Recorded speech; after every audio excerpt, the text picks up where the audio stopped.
媳妇儿，昨晚的运气不好，就抓到了2只野鸡。没关系，打猎啊，除了要靠本事外，还要靠运气呢。没抓到什么猎物，那是正常的。若是每天都能让你抓到很多，那这山里的小动物还不都灭绝了？机缘回了屋换衣，换到一半的时候，身后传来一阵脚步声。机缘下意识回头，就看到了愣在门口的兰溪。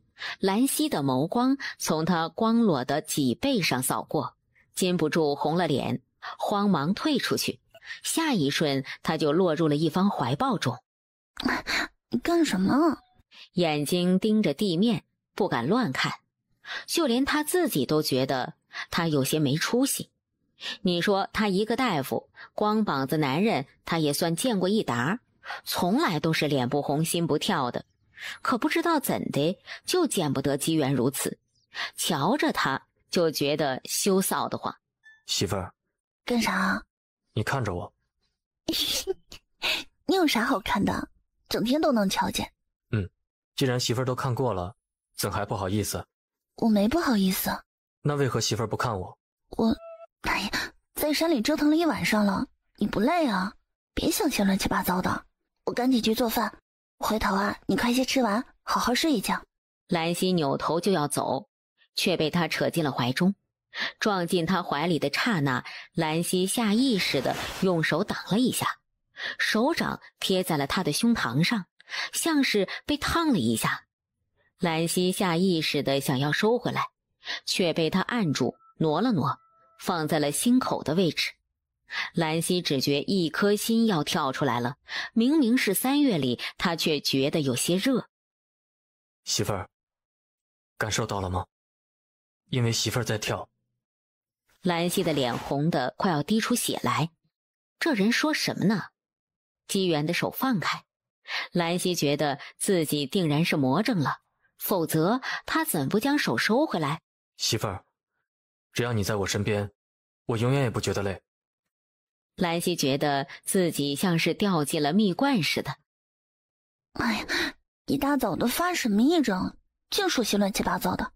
我不跟你说了，我去做饭。你早晨想吃什么？媳妇儿。兰溪乍一听到没反应过来，等到回过神，迅速红了脸。呸，不要脸！机缘凑了过来，扯住兰溪的手。哎，快松开！你抓住我的手，我怎么做饭嘛？媳妇儿，我想你了。兰溪闷笑。想啥啊？我不是一直都在你面前吗？可是昨晚你没在我面前。那不过就是一晚上没见，你咋就想了？若是日后我有什么事儿，我们分开好些日子没见，那还得了啊？不能。啊？以后媳妇儿去哪里，我都要跟着。你就不怕旁人说你妻管严啊？我喜欢被媳妇儿管着。兰溪不想跟他瞎扯淡。哎，一边去啊！我做早饭呢。兰溪说着，像是想到了什么似的，转头笑眯眯地看向机缘。话说，你刚才说你想吃什么来着？媳妇儿。我答应了。机缘双眸一亮，就要将兰溪搂在怀中。兰溪将他推开。乖乖在这里站着，看我做媳妇儿给你吃。然后机缘就瞧见自家小媳妇好和面，然后用面捏出了媳妇2个字，放在了锅里蒸，整整1锅的媳妇。小半个时辰后，他拿起一个媳妇放到了机缘的面前。快吃啊！媳妇儿。机缘哀求地看着兰溪，兰溪只当没瞧见，拿起唯一的一个相公吃了起来。你吃媳妇儿，我吃相公。味道不错啊。媳妇儿，那哪有我好吃啊？机缘低头盯着一扁子的媳妇看了会儿，拿起一个吃掉了，却没有再拿第2个。怎么不吃啦？我只有一个媳妇儿，只吃1个就够了。兰溪脸上的笑容渐渐没有了，他盯着那一扁子的媳妇，心里忽然很不是滋味。真是傻男人，这不过是他在跟他开的玩笑。只是面饼而已，又不是真的。他累了一晚上了，只吃一个哪里够啊？姬元摇摇头。兰溪盯着姬元看了良久，忽然搂住他，发狠似的亲了2口，而后一抹嘴道：“我给你煮一碗面。”兰溪给姬元重新煮了一碗面，看着他心满意足地吃了。兰溪盯着那些媳妇有些发愁。姬元看了兰溪一眼，而后道：“媳妇儿，我有办法。”兰博月正坐在院子里晒太阳呢，见姬元来了，招呼着他过来。侄女婿快来，这3月早晨的阳光就是舒服，来陪我躺一会儿。三叔，媳妇儿做了些好吃的，我给你送来点儿。嘿嘿，细丫头就是孝顺，快让我瞧瞧做的啥。这是什么？媳妇儿新发明的点心。那我尝尝，这不就是面饼吗？不过既然是细丫头孝顺我的，我一定吃完。三婶呢？在屋里呢。田氏正坐在屋里缝制衣裳，见姬元过来，笑着招呼一声：“侄女婿来啦。”姬元的目光落在田氏的手上。这是给你小堂弟做的。田氏见姬元盯着这小衣裳，两眼发光，于是问了一句：“侄女婿喜欢孩子？”姬元点点头。那就赶紧跟细丫头生一个。媳妇儿不会做衣裳。不会做衣裳没啥，等回头细丫头要是怀上了，婶子给你们做。好，谢谢三婶。都是一家人，客气啥？三婶。啊？三叔喊你。你三叔喊我干啥？田氏出屋子，就见兰博月坐在椅子上吃着东西，定睛一看，瞧见他吃的什么后，禁不住红了脸。你这混不吝的，大白天的你还要脸吗？媳妇儿，我咋的了？你瞧瞧你吃的啥？兰博月低头一看，这才发现这面饼的蹊跷来，眼睛一转，落在田氏红润的脸颊上，拿起一个面饼，乐颠颠地吃着，眼睛直勾勾地看着田氏。我就要吃，我最喜欢吃了。这浑人，若是让侄女婿瞧见了，多不好。田氏朝身后望去，哪里还有姬元的身影？咦，刚才不还在吗？这一会儿人呢？三叔都瘦下了。还吃得很开心，三婶也很开心。兰溪总觉得姬元话里有话，琢磨了会儿，没琢磨出一个所以然来。姬元一晚上没睡，兰溪催促他去休息。姬元瞅着晾晒草药的小媳妇，走过去，一把将人扛在肩上，朝着屋内走去。姬元，你干什么呀？我一个人睡不着，要小媳妇陪着。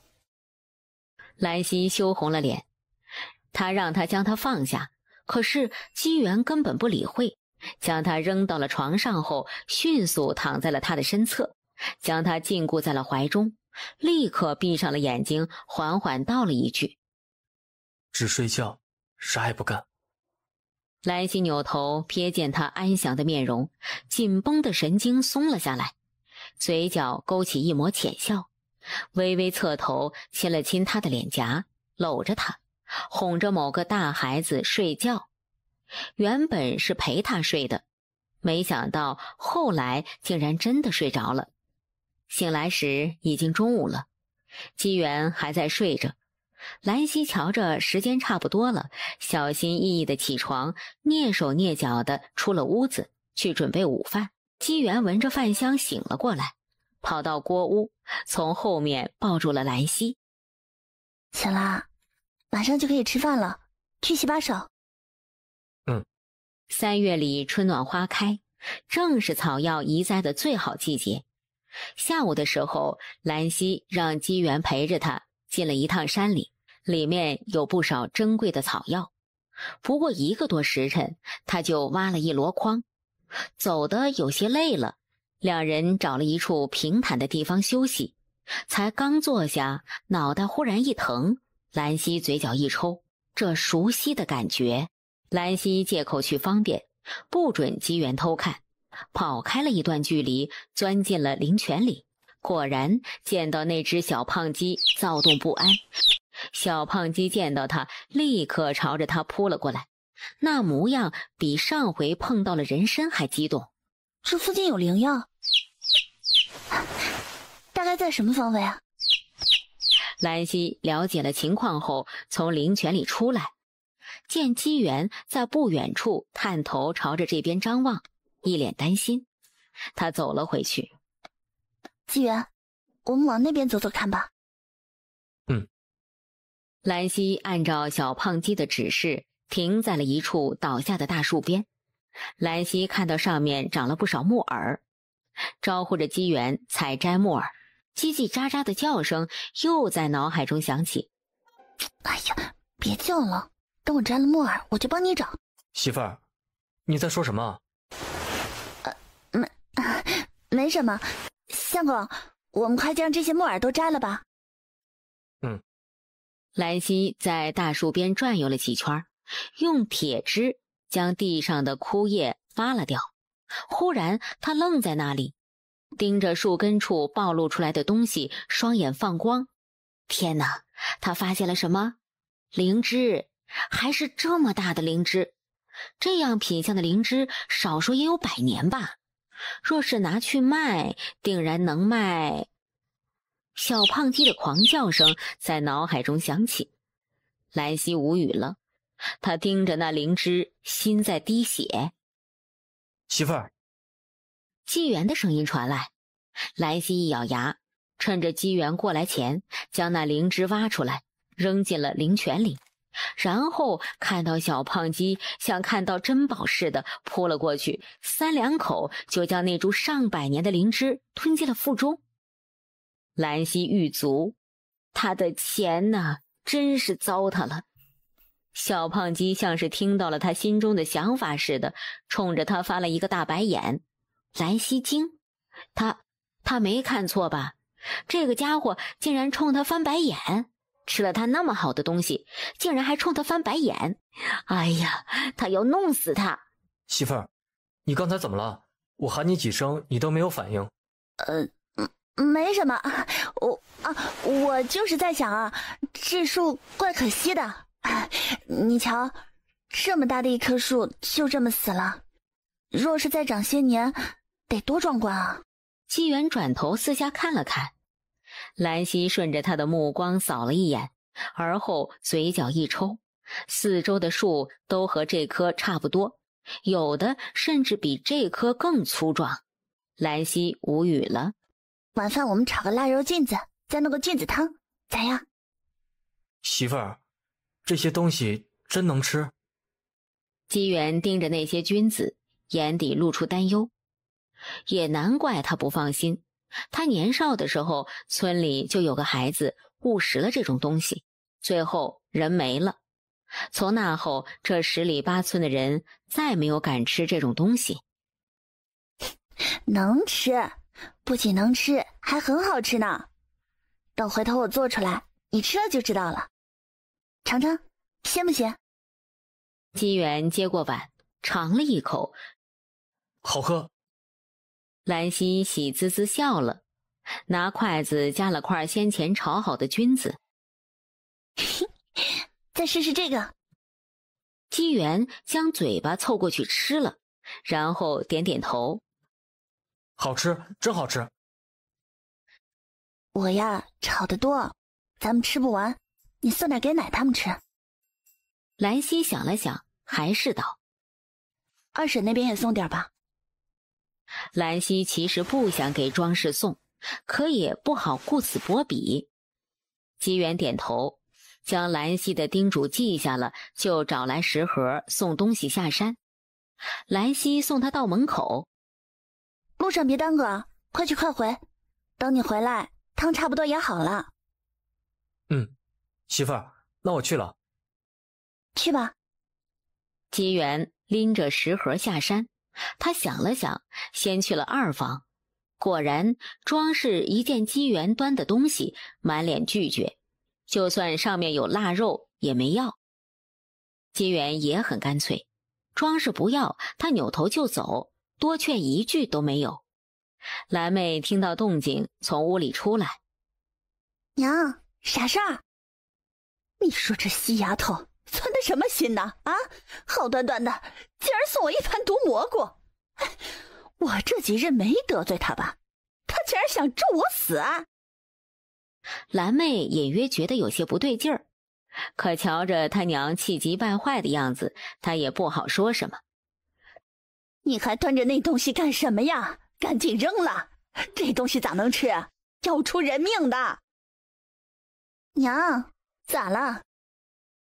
你臭丫头，好端端的，竟然送咱们一盘毒蘑菇！没毒，媳妇儿做的，好吃。姬元冷冷道，望着张氏的目光有些不满。若知道他媳妇想将这送给妹妹吃，听到张氏的话，他掉头就走了。姬元将目光落在了蓝可心的身上。你姐让我专门送来给你尝尝的，她心里惦记着你。蓝可心心里一暖，大姐专门做的。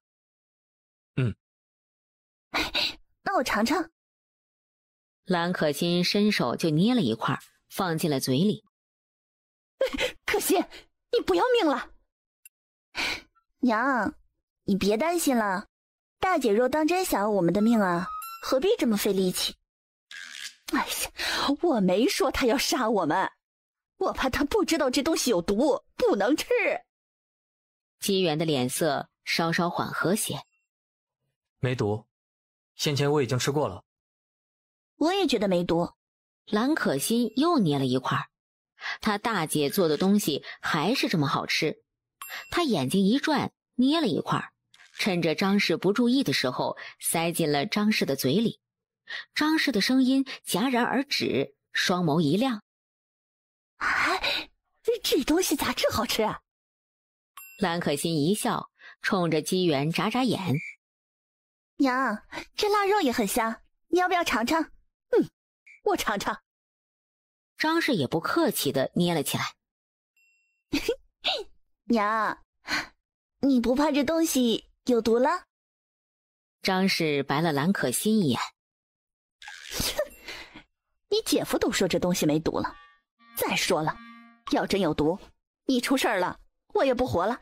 要走大家一起走，黄泉路上呀也不孤单。哎，呸！哎呀，我这都说什么呢？哎呀，好吃，真好吃啊！那丫头的手艺真是没话说。见别人夸赞小媳妇的手艺，姬元也有些得意。他将盘子递到了蓝可心的手中。我还要去给奶和三叔送点。啊，去吧。姬元心想，老太太和三房那边就简单得多。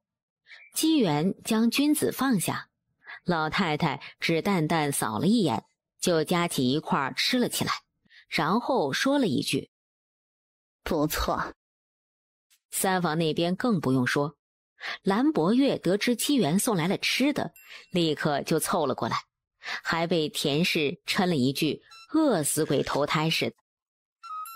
二婶那边没要。兰溪并没有觉得意外。他不要，咱们自己留着吃，汤已经烧好了，咱们也快点吃吧，我都快馋死了。蓝妹去外面转了一圈，回来后与庄氏道：“娘，那男人呢？不光给咱们送了那东西，都给奶他们送了。据我所知啊，他们还都吃了。”“什么？都吃了？当真是为了吃不要命啊？”“可我瞧着人好像也没事儿。”“哼，眼下没事儿，保不准呢，明儿一早就出事儿。”庄氏嘴上一副不在意的模样，心里却想着呢。第二天一大早就去各家转悠了，然后瞧见个个精神饱满，哪里有中毒的样子？那东西竟然真能吃？庄氏眼睛一转，去了山上。哟，大清早的，侄女婿打拳呢？哟，瞧这拳头耍的，虎虎生威呀！大清早的，二婶子过来了。是这样的啊，昨日里呢，侄女婿过来送吃的，我呀当时说那东西有毒，后来侄女婿走了，我思前想后，觉得自己话说的不对。西丫头是多好的人呐，哈！若是有毒的东西，能送过来给咱们吃吗？我觉得过意不去，是来给你道歉的。兰溪的眸光从庄氏的面上扫过，将他的心思揣摩得明明白白。西丫头，你那菌子还有吗？没了，昨日里啊就弄了那些，全都炒了。庄氏脸上的笑僵了僵，兰溪的话他是一点儿也不信，目光下意识地朝着院内瞟去，就看到了院中架子上晾晒的东西，他瞬间火冒三丈。西丫头，你这话说的可不实诚啊！你不是说没有了吗？啊，那你这晾晒的是什么？庄氏说着就要去抓。哎，二婶，别碰！庄氏的手僵在了半空中。哎，幸好二婶没碰，不然呐，可就要出大事了。这能出什么大事？二婶，这些是毒蘑菇。庄氏愣了愣，他瞧着和昨日的那些也没啥两样。说是毒蘑菇，你留着干啥？真当他是那么好糊弄的？哎呀，二婶有所不知啊，这虽然是毒蘑菇，若是运用得当，也是治病良药。不过，若是没病没痛的人碰了……后面的话兰溪没说，庄氏吓得赶紧收回了手，拍着胸口道：“哎呦，还好我没碰。二婶，能吃的呀，昨日里我都炒了，如今没了，等下回吧。下回若是采到了，我再给你送点儿。”瞧你说的，二婶是那种人吗？哎呀，二婶呐，不过是觉得心里过意不去，想着你昨日送来，二婶没吃，怕你心里多想，眼下呀才来要点儿。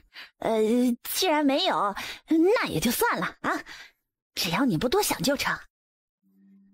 家中还有些事儿，我就不多留了啊，先回去了。纪元，送送二婶。庄氏趁着兰溪不注意的时候，碰了那架子一下，有几个菌子从架子上滚落下来，恰好掉在了兔子的旁边。兔子低头嗅了嗅，将那菌子吃了。庄氏仔细盯着那兔子看了会儿，见兔子活蹦乱跳的，回去的路上，庄氏心里窝着一团火，不满的嘀咕：“嘿，什么人嘛！明明没毒，竟然还骗我！不想给我就直说，何必呢？又不是非问你要，你能捡到，我就不能捡到吗？”庄氏的双眸悠然一亮，转身注意着四周的灌木丛。机缘回来的时候，就见兰溪低头训斥着兔子：“媳妇儿，怎么了？”这个小家伙刚才在偷吃毒蘑菇呢，幸好我发现的及时，为了解药，不然呢，眼下小命可就没了。兰溪拍了拍小兔子的脑袋：“让你贪吃，下回还吃不吃了？”晚些时候，兰溪趁着机缘去方便的功夫，进了一趟灵泉。昨夜里灵泉又出现了异样，大晚上的发光，见原本清透的灵泉，眼下呈现淡淡的黄色，一股药香从泉水中散发出来。他弄了2滴，尝了尝，瞬间觉得整个人都清明了不少。兰溪盯着不远处的小胖鸡，陷入沉思，似乎每回在小胖鸡吃了好的药材后，这灵泉都会发生变化。难道这灵泉和小胖鸡有什么联系？兰溪还琢磨不出到底什么原因，不过有一点可以肯定，那就是为了这小胖子吃好的药材，会增强灵泉的效果。瞬间觉得那些喂进小胖鸡肚子里的上好药材很值得，这灵泉可真是个宝贝。兰溪从灵泉出来，刚好听到姬元进屋的脚步声。不知道谢氏庵那边打听的怎么样了，我们去看看吧。你那日走后，我就去找了村长，木子村就打算卖一些地，只不过那些地都在靠山的位置。这样的地有多少？木子村这边有30来亩，我后来去其他村子打听了，其他村子也有不少这样的地。你若是想要的多，还可以去其他村子买点。兰溪没好气瞅了谢石安一眼，他倒是想啊，可他没钱啊。加上从三叔那边借来的，他手里眼下总共只有267两银子。多少钱一亩？10两一亩。价格太高了。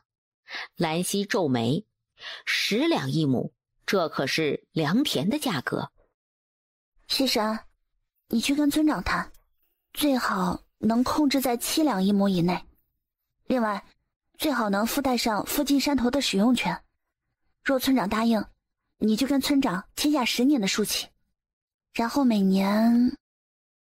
兰溪斟酌一下，给他10两银子的租金。谢石安是个聪明人，一听就明白了兰溪的用意。他是想用这山头的租金说服村长将地价给压下来。谢石安点头，当即就去找了村长。半个时辰后，谢石安回来。村长答应了，1亩6两的价格。辛苦你了。兰溪对这个价格很是满意。不过我答应了村长一个条件。什么条件啊？日后若是种药材，咱们必须要雇佣人来帮忙。我答应他们，日后若是找人，必然会从村子里找，每日工钱在10文以上。这是200两，你拿去交给村长。180两是买地的钱，剩下的作为山头头几年的租金。跟他说，之后山地的租金会每年给他。不过签书契的时候签的是10年。谢石安点头，拿着银子去了。临近中午的时候，谢石安回来，将地契和书契交到了兰溪的手中。铺子那边暂时没有合适的。铺子暂且不急，眼下有更重要的事情需要你做。我需要你去一趟南方，帮我找种苗，回头你再从村里找2个年轻力壮的，陪着你一起去。找种苗要紧，不过安全更重要。谢石安点点头，眸光从姬元的面上扫过，察觉到了姬元的异样，给兰溪递了一个眼色。兰溪看向姬元，微微一怔，他忽然意识到，一直以来他忙着做生意的事儿，却忽略了姬元的感受。相公，找种苗的事很重要，谢石安一个人去，我不放心。你愿意帮忙吗？我愿意。谢石安笑着离开，将空间交给2人。可能会很辛苦，你怕吗？他抬手轻抚着兰溪的头。媳妇儿，我想帮你。好。兰溪苦下脸来。可是一想到要和你分别，我就有些舍不得。兰溪拉着姬元的手撒娇，他是真的舍不得呀。姬元望着面前的兰溪，他也舍不得媳妇，不过他是个男人，他要替媳妇分担。细丫头正好，快跟我走。三叔如此慌慌张张的，是出了什么事儿吗？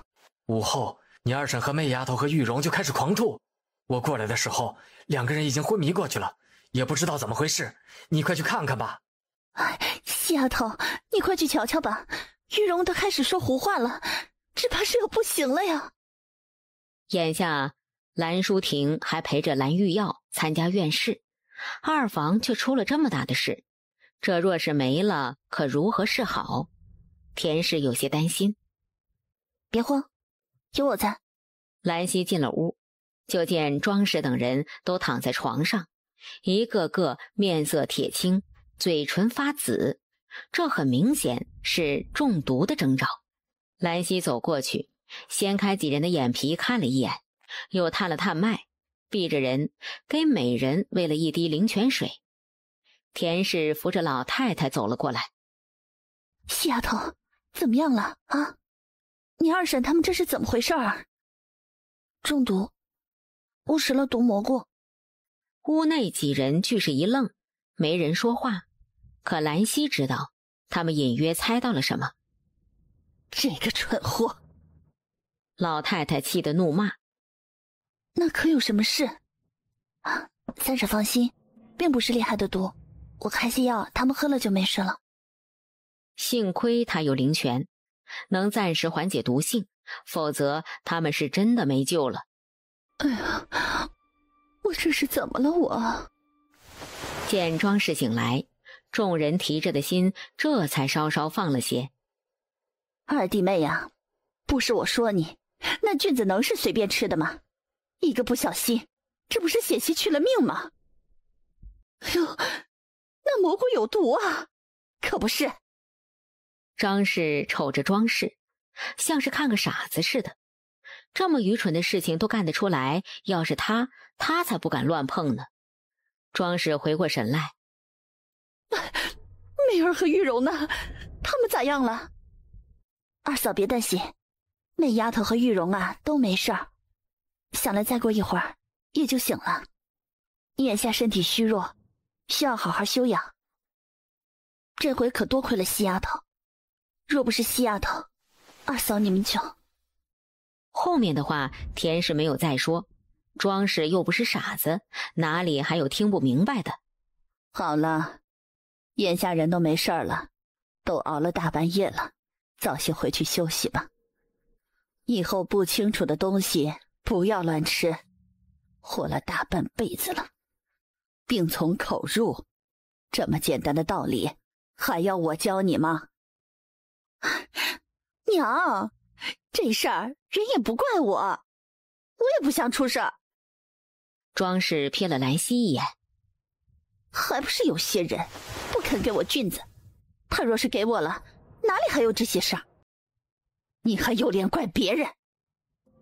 别在我面前说话夹枪带棒的，你真当我老婆子什么都不知道啊？啊，细丫头昨日里没给你送，是你自己不要的，如今你又舔着脸要，细丫头凭什么给你啊？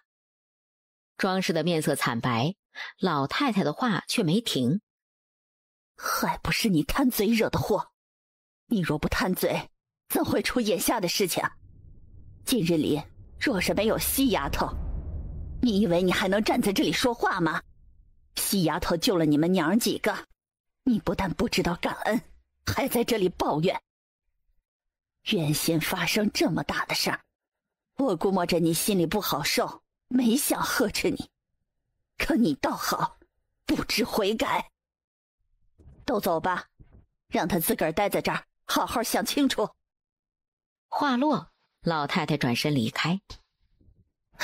娘，二婶，我并未骗你，我家院中晒的那些菌子是有毒的，你若当真想吃菌子，与我说声便是，我还会不把哪种菌子能吃告诉你吗？可你不信我呀。庄氏羞红了脸，自己贪嘴出了事，偏偏还撞到了兰溪的跟前，他真是没脸见人了。不过想想这事儿，他就有些后怕。他不过一条老命，没了就没了，竟然还连累了媚儿和玉荣。我不在，你要好好照顾自己，记得按时吃饭，注意休息，别太劳累。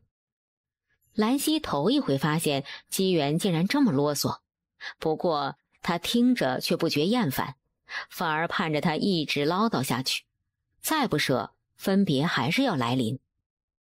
出门在外，人生地不熟的，你们注意安全啊！若是遇到意外呀，以安全为主。种苗的事儿不必太多在意。兰溪叮嘱两人，然后将家中剩下的所有银两都拿了出来，想了想，交给了谢石安。他一向粗心，这钱呢，还是你来拿着。媳妇儿，媳妇怎么能在别人面前揭他的短？姬元有些懊恼，谢山抿唇一笑：“好，这钱我拿着，一定将每文钱都花到实处。媳妇儿，你将银子都给了我们，你怎么办？”别担心了，我在家有吃有喝的，一时半会儿啊也花不了啥银子。更何况要真有个什么事儿，我还能去找三叔。你们出门在外多带些银子妥帖些。兰溪拍了拍姬元肩膀上的灰：“出门在外切忌莽撞，遇事多和谢石安商量。”兰溪，你别担心，我们路上会相互照拂。谢石安和姬元相视一眼，经过姬元身侧的时候，将5两银子塞到了姬元的手中。媳妇儿，我要走了，抱一下吧。此次去寻找种苗的，不光是姬元和谢石安，还有谢石安从木子村找的2个帮手。他们听到姬元的话，取笑地看着两人。就抱一下。兰溪抱住姬元，迅速要分开，却被姬元扣在了怀中。耳边传来他人的哄笑声，兰溪只觉脸颊滚烫。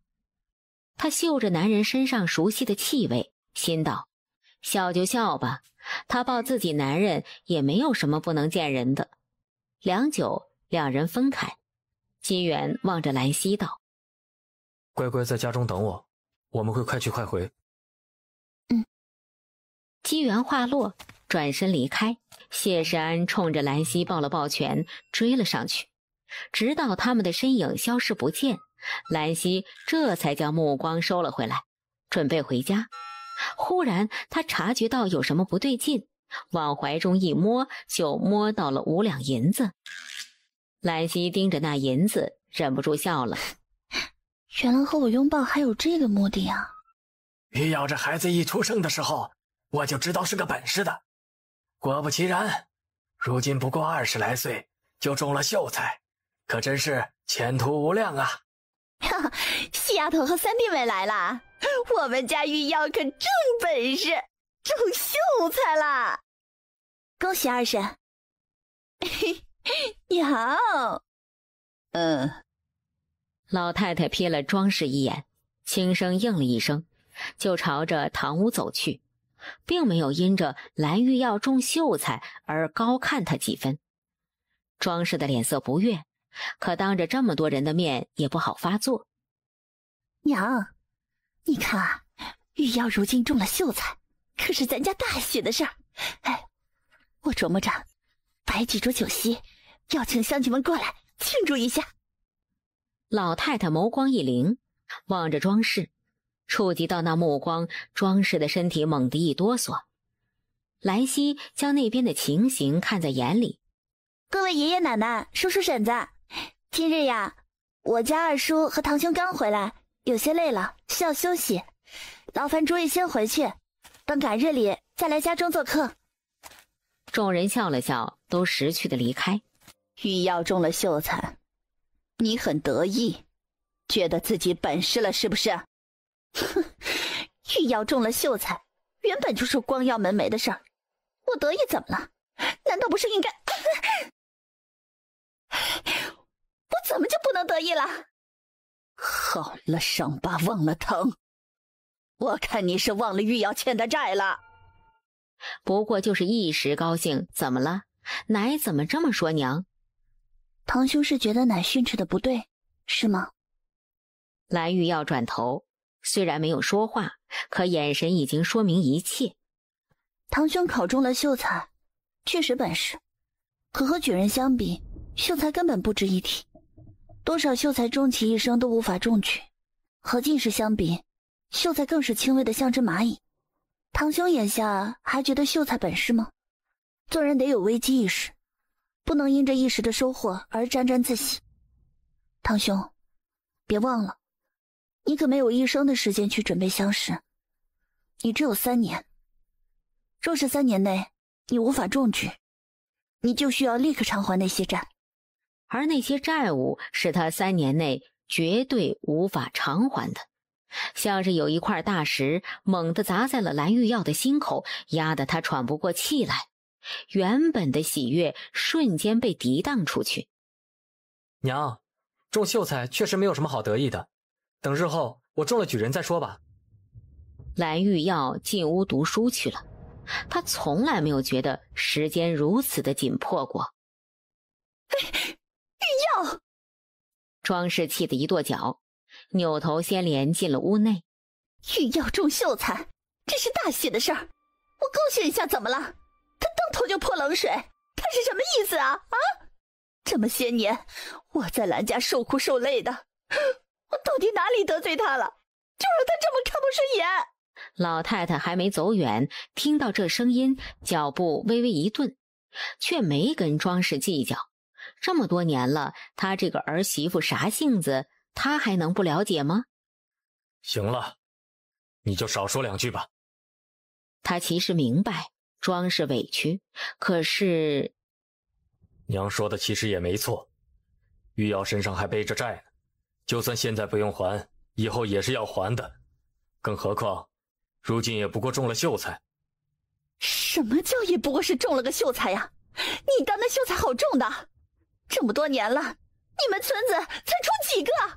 你们都回去吧，别跟着我了，我没事儿。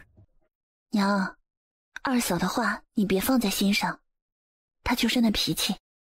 想了想，田氏又道：儿媳有句话，不知当不当讲。说吧。今日里玉要中举，二嫂高兴的想庆祝下，其实也无可厚非。老太太清冷的目光射了过来，田氏的神色一僵，慢慢垂下头去。她原先还以为老太太会训斥她，结果老太太却什么都没说，转身进了屋里。细丫头，我刚才是不是说错话了？三婶儿，别担心，奶不是那等小气的人。她不说话，估摸着也是觉得自己错了，只是面上不好意思承认罢了。兰溪将田氏送回了家中，就返回了老太太这边。怎么又回来了？怎么，奶不想见到我啊？多大的人了，一点也不稳重。稳重那是做给别人看的，在奶奶面前，我永远都是个孩子，要啥稳重啊？老太太拿她没办法，只好随她去。兰溪在老太太这里待了会儿，临走的时候，老太太将这些年自己攒下来的5两银子拿了出来，递给了兰溪。你回去的时候，从你二叔家走一趟，将这银子给你二叔送去。老太太犹豫了一下，将后面的话说了出来，就说玉要中秀才，这是值得高兴的事儿，该办的还是要办。奶，你是不是觉得自己今日里做错了？老太太怒瞪兰溪一眼，什么话都没说，只是脸却红了。烤鸡你们吃吧，我不吃，我吃这大饼就好。兰大夫做的大饼确实好吃，可你每天总吃那2口怎么行？将这鸡腿吃了吧，要是兰大夫在，也定然希望你吃得饱饱的。若是你回去后发现你瘦了，他只怕要心疼。姬元盯着谢世安看了会儿，将鸡腿接了过来，咬了一口后皱眉，吐出2字：难吃，比我媳妇儿做的大饼差远了。媳妇儿要是在就好了，让她教教你怎么烤鸡，媳妇儿做的烤鸡很好吃。怎么不教你？不会。忽然一声吼叫传来，谢世安就见姬元瞬间眸光一灵，猛然转头看向一个方向。当一头庞然大物从幽暗显现在月光下时，他们的呼吸一滞，另外2人腿一软，差点没摔倒在地。别乱动！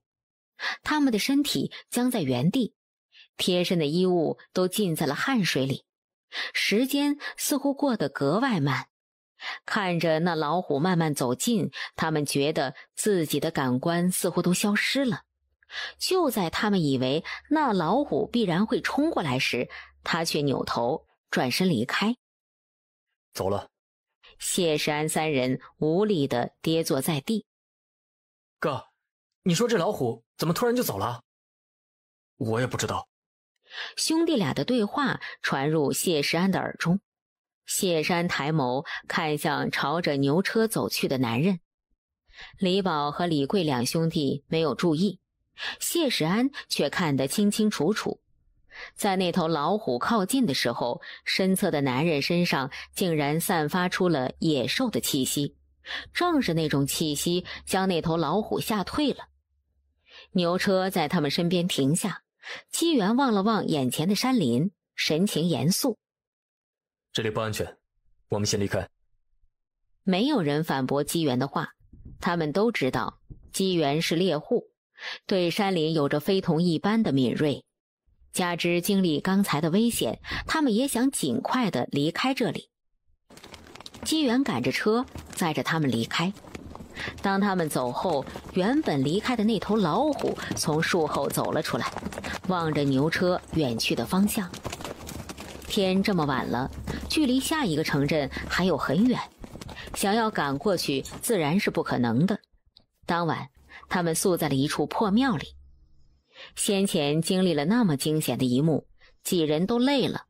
到了破庙后，没过多久就都睡着了。嗷的一声，一声吼叫忽然响起，震彻山林。兰溪猛地睁开眼睛，从床上坐起，他望着眼前漆黑的屋子，怔怔地发呆。震天的吼声响起，谢世安猛地惊醒，他慌忙爬起来就要跑出去。好好在庙里待着，别出来。他抬眸就看到了站在门口的身影，黑暗中那道身影极其高大，似乎有他在就一切都没有问题。李宝、李贵两兄弟也被吵醒了。哥，你听见了吗？是虎叫。听到了。没想到这老虎竟然这么狡猾，还跟过来，趁着我们睡着想搞偷袭。哥，我们今天是不是要被这老虎吃了？别慌，有他在，我们不会有事。也不知道过了多久，才克服心中的恐惧，颤抖着双腿朝着门口走去，就看到一道庞然大物从半空中砸了下来，鲜血喷涌而出，没了气息。而他的身上插着4支箭矢，2支插在眼睛处，1支插在脖子上，还有1支在腹下。他记得，他只听到了一声吼叫，难道这4支箭矢他是同时射出？这怎么可能？可若非如此，又怎能解释只有一声吼叫？你没事吧？他低头看了一眼自己满身的鲜血，皱了皱眉。我没事。幸好媳妇没在，否则见他一身血腥，该要讨厌他了。李宝、李贵两兄弟也从庙内跑了出来，瞧见外面的情形，惊骇不已。天哪，季兄弟竟然将老虎给杀了！季兄弟，你可真本事，你是怎么做到的？不是什么大事，这些畜生活着也不容易，本想留他一命，可他却自己跟来找死。谢世安三人顿时呆住，难道原先带他们离开不是逃命的吗？然后三人就见姬元将手中的弓箭一收，从怀中掏出一把小刀，蹲在了老虎的面前，在老虎的脑袋上划了一个口子，开始徒手剥虎皮。那血腥的场面让李宝、李贵一愣，赶紧转身开始大吐特吐。谢山的情况也没有好到哪里去，只是当着旁人的面，他不好失了仪态，只能强忍着，颤抖着声音问：季大哥，你这是做什么？剥皮卖钱。姬元的眸光从胸口和腹下的箭矢扫过，虽然有些破损，不过应当能卖不少钱。虎皮很贵。姬元郑重的道，只是配上那血乎乎的脸，谢山终于也忍不住了。姬大哥来过金陵城？来过。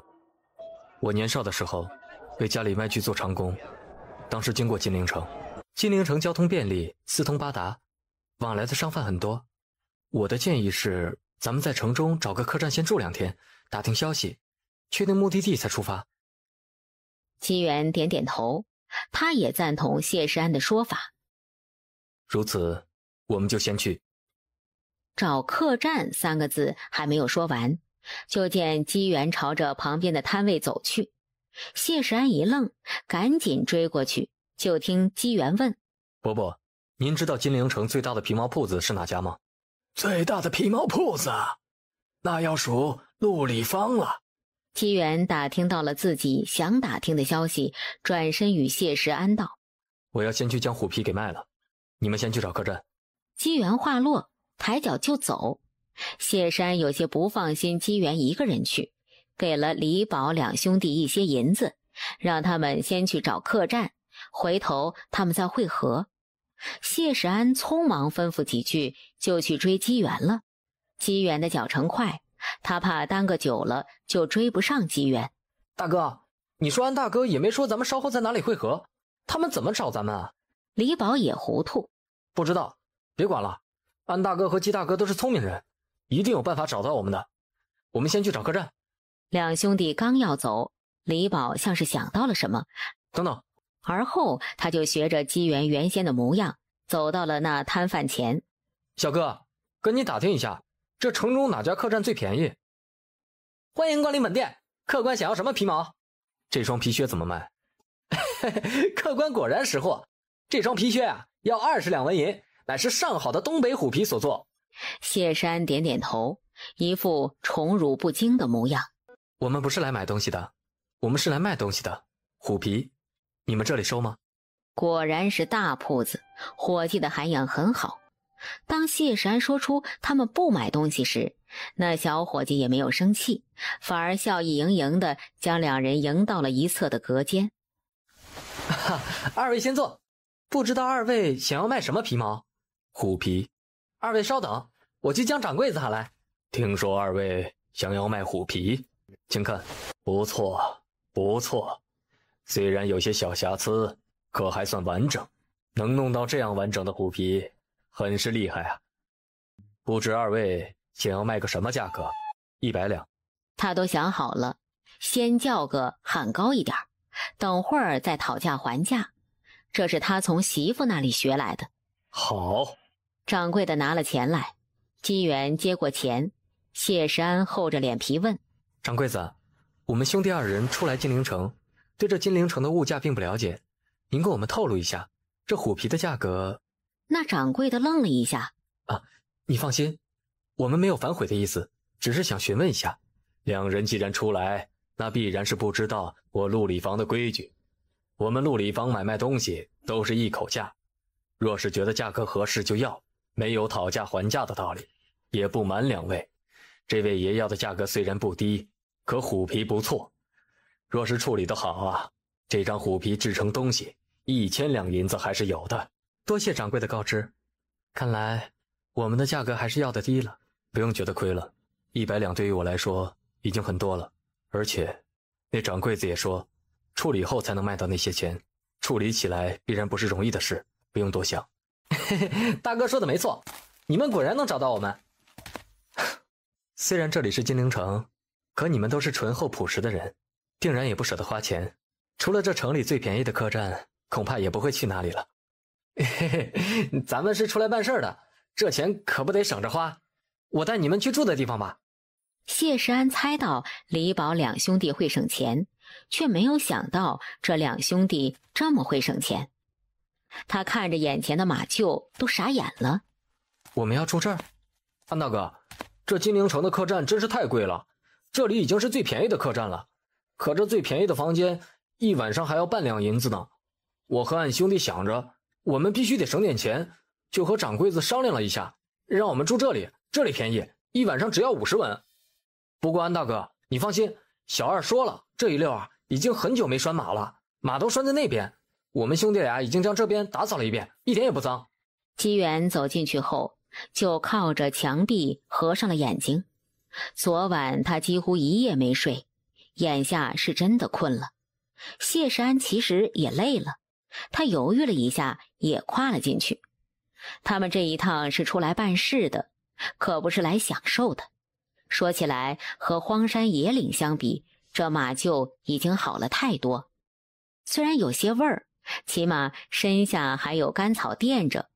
一觉醒来，天已经快黑了。见姬元站在马厩外，盯着那些马发呆。在看什么？没什么。谢世安，我想给媳妇儿写封信。接下来的3天，几人一直住在金陵城。姬元和谢世安在附近的酒楼茶馆打听消息。李宝、李贵两兄弟闲来无事，就去码头找了个帮货的活儿。没想到竟然还打听到了不少消息。3日后，一行人离开，前往他们此行的目的地永城。这几日，兰溪一直住在三叔家中。张萧林过来送信的时候，兰溪跟着田氏学女工。得知姬元寄来了信件，兰溪当即接过，迫不及待地就将信打开。看着那信，不自觉露出了小女儿家的情态。张萧林看在眼里，有些难受。侄女婿信上说的什么呀？姬元说此行很顺利，让我不要担心。如今他们已经到了金陵城。兰溪的眼角有些泛红，她想姬元了，尤其是看到姬元那句媳妇我想你，她就忍不住想哭，心里闷闷的难受。既然如此，那你就不要担心了。想了想，他又问：你可要回信？那信客还在我家中，若是你要回信，线下就写，我帮你交到那信客手中。要，麻烦萧林哥。然后他又掏出些钱出来。张萧林不要。萧林哥，我如今日子过得不错，这送信钱呢还是有的，你就别跟我客气。张萧林知道兰溪只是不想欠他什么，他将那钱收了。这信回头我帮你寄过去，不过不确定的是他是否还在金陵城中，这信能否送到他手里？兰溪点点头，表示理解。他其实就是想给他写信，若能收到那最好，若是收不到也无妨。昨日里刚下过雨，路上比较泥泞，远远的几人就看到了前面停了一辆马车。谢世安朝着那边看了几眼，与几人道：应该是陷进了泥坑里。李宝、李贵，你们过去帮忙。好嘞。安大哥，那马车陷得太深，我们都抬不上来。我去吧。谢世安想了想，也跟了过去。不过他还没有碰到马车，就见姬元一用力，将马车从泥坑里抬了上来。其余人都愣了。姬大哥，你力气好大。姬元轻轻应了一声，就起身朝着牛车走去。等等。慕云烟喊了一声，走到了姬元的旁边，将手中的帕子递给姬元。你手脏了，拿这个擦擦吧。慕云烟盯着面前的男人，一双眼睛灼亮。谢谢，不用了。姬元转身离开。慕云烟没想到会被拒绝，一时愣在那里。姐姐，他不要算了，咱们的马车已经出来了，赶紧上车吧。爹娘啊，还等着咱们早些回去呢。慕云烟点点头，收回视线，和慕云雅上了马车。谢世安几人也重新回到了牛车上。马车速度很快，不过眨眼间就将姬元他们甩在身后。慕云雅见慕云烟自打上了马车后，就有些心不在焉，知道姐姐还惦记着那个男人，忍不住替姐姐打抱不平。那男人可真无趣，姐姐给他手绢擦手，那是看得起他，他竟然敢拒绝。哼，我就是一粗人。姐姐别想了。慕云烟被慕云雅逗笑了，她是对那个男人印象不错，可不过萍水相逢罢了，也不值得她那么在意。嘿嘿，姬大哥，刚才那姑娘明显是对你有几分意思，你咋不收着那手绢呢？刚才递手绢的是个姑娘。李宝、李贵呆了呆。不是吧，姬大哥，人家那身材标标准准的姑娘，你能没看出来？没注意。谢山打圆场。好了，别拿你们姬大哥开玩笑了。你们姬大哥心里啊，只有他媳妇儿，别的女子自然看不见。姬元很肯定地点头。几人继续朝前赶路，1个时辰后，却听到了前方传来一阵喧哗声。咦，那不是刚才那2个姑娘的马车吗？他们的马车前好像围了不少人。姬元朝前看去，确实如李宝所说，马车四周围了不少人，而且那些人的手中还拿着刀。他眼尖地发现车夫倒在了地上，胸前的地上还流了不少血。他们好像出事了，是山匪。李宝、李贵下意识一哆嗦。姬大哥、安大哥，我们眼下怎么办？要不要跑？已经来不及了，那边的山匪已经发现了他们的踪迹，朝着这边而来。慕云雅见到姬元几人，原本灰败的双眸瞬间染上了一抹希望。救我们！救你们？他们自身都难保了，还救你们？你们就乖乖的跟老子回去，给老子做压寨夫人吧。姬大哥。不过眨眼的功夫，牛车就被山匪围住。竟然是个穷小子，不过没关系，这牛应当也能卖几个钱。将你们身上的钱都拿出来，我可以考虑给你们留个全尸。将你们身上的钱都拿出来，我可以考虑给你们留个全尸。姬大哥在说什么？抢山匪？没开玩笑吧？他盯着姬元的神色，瞧着不像是开玩笑的样子。李宝、李贵2个人也惊讶地张大了嘴巴。姬元没理会几人的震惊，微眯着眼睛注视着那个山匪的头。要钱还是要命？真是好笑啊！我当了这么多年的山匪，还没听说过过来打劫我的，还真是我听到最好笑的笑。一个话字还没有说出口，一支箭嗖地飞过来，径直插进了他的喉咙，鲜血喷涌而出。上，替我们老大报仇！一群人蜂拥而上，谢山想要扶额，完蛋了，这是惹了众怒了。李宝、李贵，操家伙！只听嗖嗖嗖的声音在耳边响起，就见那些山匪一个个倒在了地上。谢山愣了一下，下意识转头想看姬元。高大英伟的男儿站在牛车之上，眸光清冷地注视着朝着这边冲过来的山匪，抓起箭矢，毫不犹豫地朝着那些山匪射去。好快好霸道的剑法，他真的只是一个普普通通的山野农夫。原本围在他们四周的山匪迅速逃窜，不过眨眼的功夫就消失在附近的山林里。谢山转头看着一地的山匪尸体，浓郁的血腥味传来，他有些不适地拧起了眉。不知怎的，他忽然想到了姬元徒手剥虎皮的那晚。呕吐的声音传来，不是谢世安，是李宝和李慧。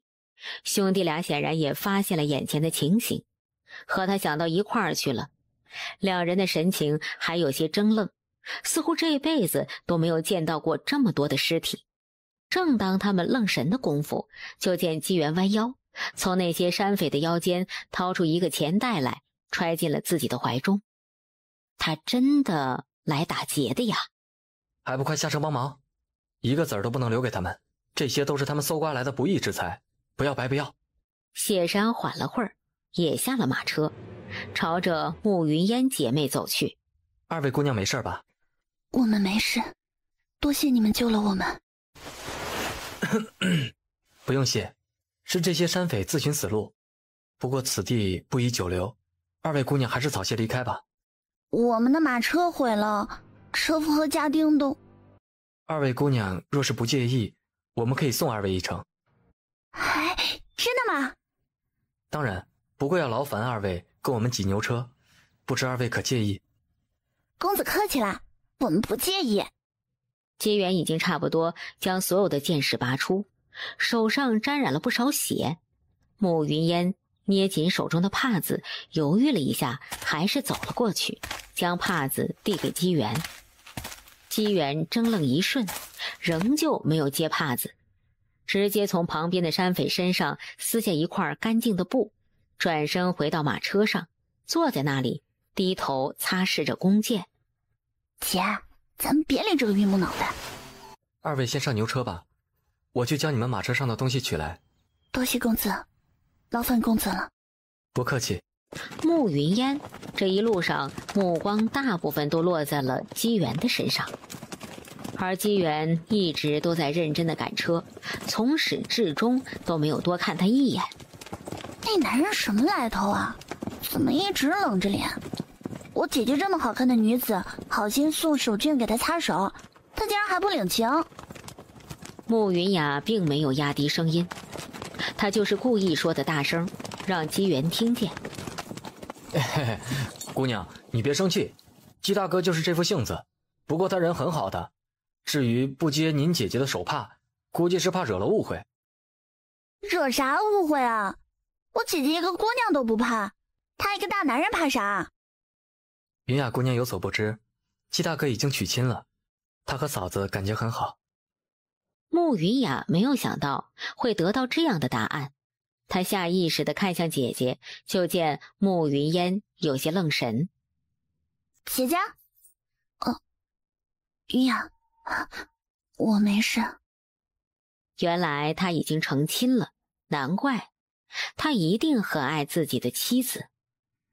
得知这样的结果，慕云烟虽然有些难受，可又庆幸自己没有看错人。正因为他是一个这样的男儿，他才会对他产生好感。谢公子，你们与我们有救命之恩，不知你们此去永城有何事啊？兴许我和妹妹可以帮上你们的忙。我们是为了草药的种苗而来。看来这个忙我们还真能帮得上。永城是大辽朝的草药大城，城中有3成以上的人家都种植草药，5成以上的人家做着和草药相关的生意，而穆家就是个中翘楚。恕小女子直言，几位看起来并不像是大夫或是药堂之人。云烟姑娘说的不假，不过她的妻子却是我们那里有名的大夫。谢山指向姬元，女子为医。正是。慕云烟望向姬元，难怪他如此爱自己的妻子，原来他妻子是如此出色的人物。慕云烟有些羡慕姬元的妻子。公子的妻子必然是个极为出色的女子，若有机会，真想见上一见。我媳妇儿很棒。这是姬元和慕云烟说的第一句话，还是夸赞兰溪的。婶子是脾胃虚寒，若是婶子愿意，我可用针灸术帮婶子驱除体内寒气，再吃上一贴药，便能药到病除。你没开玩笑吧？我都看了好些大夫了，吃了好些药，直到现在都没好。真的能像你说的用了什么术之后，再吃一贴药就能好？能。哎呀，那还等啥子？快来呀！兰溪要给病人用针灸术的事情在铺子里传开。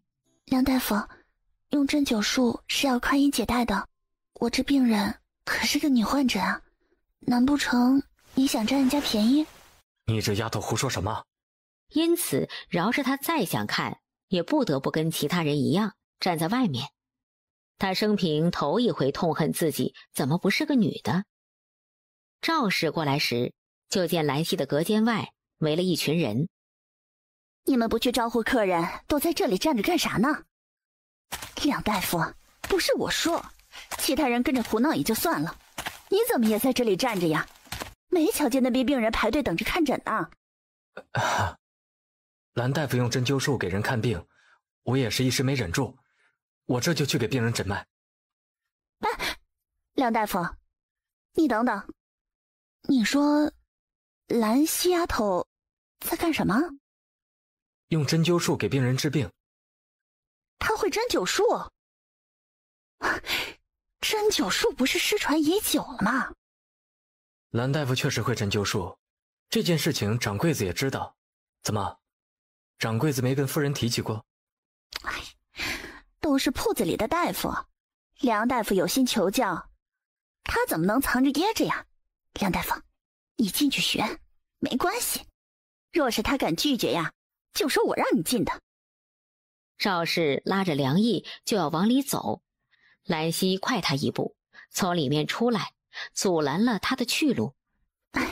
兰溪丫头，梁大夫想学针灸术，你就让梁大夫进去观摩一下呗。请叫我兰大夫。赵氏的面色一僵，刚要发火，就听兰溪又道：我并非不让梁大夫观摩，先前我已与梁大夫说过，里面的是位女患者，她进去不太方便。你怎么不早说呀？夫人，我原先想与你说的就是这个，是夫人不给我说话的机会。看来是个误会啊，都怪我没搞清楚情况。兰大夫不会介意吧？不介意。若无其他事情，我回去继续针灸了。在此期间，希望旁人不要打扰。子墨，快来见过你兰姐姐。兰大夫啊，这是子墨，你还记得吗？记得，不过有件事我想纠正一下。按照年纪，我比他还要小1岁，那一声姐姐我受不起。瞧我，怎将这么重要的事情给忘了？兰大夫，别介意啊。不介意。山藏，你找兰溪有什么事情吗？是这样的啊，我和你叔叔商量了下，日后啊，千金堂呢就由子墨来继承，所以啊，想给他找个师傅学习医术，不知兰大夫可愿意收子墨为徒啊？兰溪瞥了赵氏一眼，心中已经明白赵氏打的是什么如意算盘。不过，他看了夏子墨一眼，很显然夏子墨并不想拜他为师。如果子墨想要学医术，大可以来向我请教，我定然会知无不言，言无不尽，交给他。至于拜师嘛，我看就不必了。赵氏听到这话，当即就有些不乐意了。兰大夫不肯收子墨为徒，可是不愿意将所有本事交给子墨。我说了，只要他想学，什么我都可以教。若是子墨要学针灸术呢？兰溪瞥了赵氏一眼，眼底闪过一抹暗光。可以。兰大夫果然是个大度的人呐，子墨，还不快谢谢兰大夫。夏子墨瞥了兰溪一眼，什么都没说。兰溪想了想，拿了一张经络图出来，递给了夏子墨。若想学针灸，就先将这些经络图记牢了。时间不早了，我就先回去了。景宇，你送送我。娘，我不明白，你为什么非要让我拜一个女子为师？这若是传出去了，多丢人啊！你懂什么？她虽然是个女子，可比很多大夫都厉害。我敢说，这镇上啊，怕是没比她还厉害的大夫。旁的我也不强求，我唯一的要求就是，你好好跟她学针灸术，一定要将这失传的秘术给我学到手。娘，兰溪，你为何答应婶子的要求？景宇，你觉得针灸如何？很厉害，我想将针灸术发扬光大。不光是夏子墨，任何一个人只要肯学，我都愿意教。不过，至于能不能学会，就要看他的本事。他没有跟景宇说的是，夏子墨永远也学不会，他当然不会使用什么手段，教他会好好的教。不过，依着夏子墨的品性，绝对不会好好学。翌日是初一，兰溪仍旧要去千金堂坐诊。你什么时候教我针灸术？经络图记熟了吗？那么多密密麻麻的小点，有些点还位置相似，我怎么可能记熟？什么时候记熟，什么时候再教你针灸术。针灸不是小事，一旦入针不对，可就是要人命的事情。夏子墨，你若想学针灸术，就给我端正你的态度，否则你定然会后悔。夏子墨压根就没有将兰溪的话放在心上，在他看来，兰溪说什么经络图不过是搪塞他，根本就不想将真正的针灸术教给他。兰溪没有理会夏子墨，去了书房找了夏云潮。兰溪丫头来了，我听夫人说你愿意教子墨针灸术，真是谢谢你。夏叔不必客气，只要他肯学，我自然乐意教。今日我过来是想跟夏叔说件事儿。什么事？我想了想，教一个人也是教，不如多教几个。日后但凡我来坐诊的日子，我会每天抽出半个时辰来教导大家针灸术。但凡是我千金堂的人，包括那些伙计，都可以来学。夏叔觉得如何？夏云潮一愣，他怎么也没有想到兰溪会提出这样的想法。俗话说得好，教会徒弟饿死师傅。古往今来，师傅都会对徒弟留一手，也正因此才会造成很多技术失传。可是眼下，他就不怕那些人都学会了，日后没他的容身之地吗？兰溪丫头，你可想好了？我的意思是……夏叔，我知道你想说什么，不过这个决定我已经深思熟虑。既然如此，我尊重你的想法。不管怎么说，这个决定对千金堂还是有利的。若是千金堂其他的大夫都学会了针灸术，还怕千金堂没生意吗？更主要的是，他也不必一直看着这丫头的脸色。若是有朝一日这丫头离开了，他也不怕。夏子墨，你出去。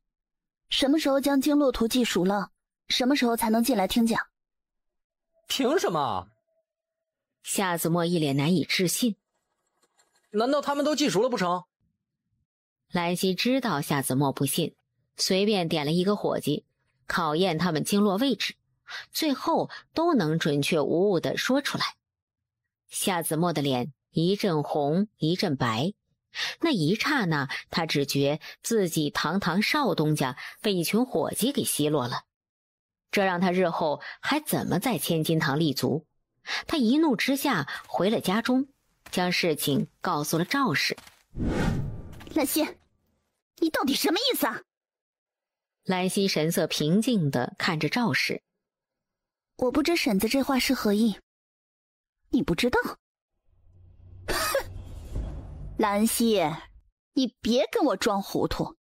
你明明答应我要教子墨，去搞什么授课班，将这群不三不四的人都聚在一起，教他们也就算了，你凭什么将子墨赶出去不让他学啊？刚刚下课，人都还没有走，众人听到赵氏的话，瞬间都恼了。什么叫不三不四的人？他夏子墨是人，他们就不是了吗？兰溪冷笑，他不得不说一句，这赵氏是真的蠢，一句话竟然得罪了一屋子的人。婶子，我要跟你说明2点。首先，屋内的人不是什么不三不四的人，他们都是千金堂的中流砥柱，是我的学生，对于千金堂来说缺一不可。再者，人生而平等，并没有什么贵贱之分。其次，我并没有说不教夏子墨，针灸术确实厉害，却也很危险。他连经络图都不知道，我若教他，日后他随便下针，万一闹出人命，到时候这责任谁来承担？他什么时候将经络图记熟，我自然会教。在此之前，抱歉。兰溪抬脚走出了屋子，背影要多潇洒就有多潇洒。若不是顾及赵氏是千金堂的老板娘，那些伙计简直要给兰溪鼓掌了。赵氏简直要气炸了，可他拿兰溪没有任何办法，转头凶狠的目光落在了夏子墨的身上。还不回去背经骆驼！两人踏出屋子的刹那，身后响起了一阵哄笑声。赵氏的身体一僵，他扭头看着那群得意的人，恨得咬牙切齿。都是那臭丫头，等到子墨学会了针灸术，他定要让他知道他的厉害。兰溪丫头，身后传来一道喊声，兰溪停下，看到梁毅朝着这边跑了过来。我虚长你20-30岁，喊你一声兰溪丫头，你不介意吧？不介意。梁大夫追出来有何事？你喊我一声梁叔吧。梁大夫，梁大夫，喊得怪生分。梁叔。梁毅收起脸上的笑容，有些担忧地看着兰溪。你今日里这般和夫人对着干，夫人只怕将你记恨上了。日后你在千金堂的日子恐怕不好过。难道我今日里不说那话，他就不会记恨上我呀？我和他的梁子早就结下了，梁叔不必担心，我自有我的打算。梁毅是个聪明人，当即明白了兰溪话中的意思。你要离开千金堂？兰溪盯着梁毅看了会儿，觉得他是个可靠的人，如实道：早晚的事，就算我不离开，他也势必将我赶走。若你当真要离开，就带上我吧。梁叔，你知道自己在说什么吗？兰溪丫头，我是认真的。我也不瞒你，当初我来千金堂就是冲着你来的。那时我被中人堂赶出来，心中10000个不服气，就想着一定要看看这传说中的女神医到底是什么模样。所以后来夏云潮找到我，我就来了。来了后，你果然让我惊喜。不过，赵氏不该这么对你。若是没有你，哪里能有如今的千金堂？可他不知感恩，却恩将仇报。他连你都这般对待，更遑论我。我已经被中人堂舍弃了一次，不想再被人舍弃。梁毅清楚地明白，赵氏不是好的主顾。如今有兰溪在，赵氏将所有的目光都落在了兰溪的身上，自然顾不得他们。若是日后兰溪走了，只怕他们的日子不会好过。还有就是赵氏今天的那句话激怒他了。他们都是辛苦替千金堂卖命的人，他竟然骂他们不三不四。为医者先谈医德，再论医术。若是医德不行，纵然你医术再高超，也不能走得久远。梁毅，你愿意跟着我学习医术吗？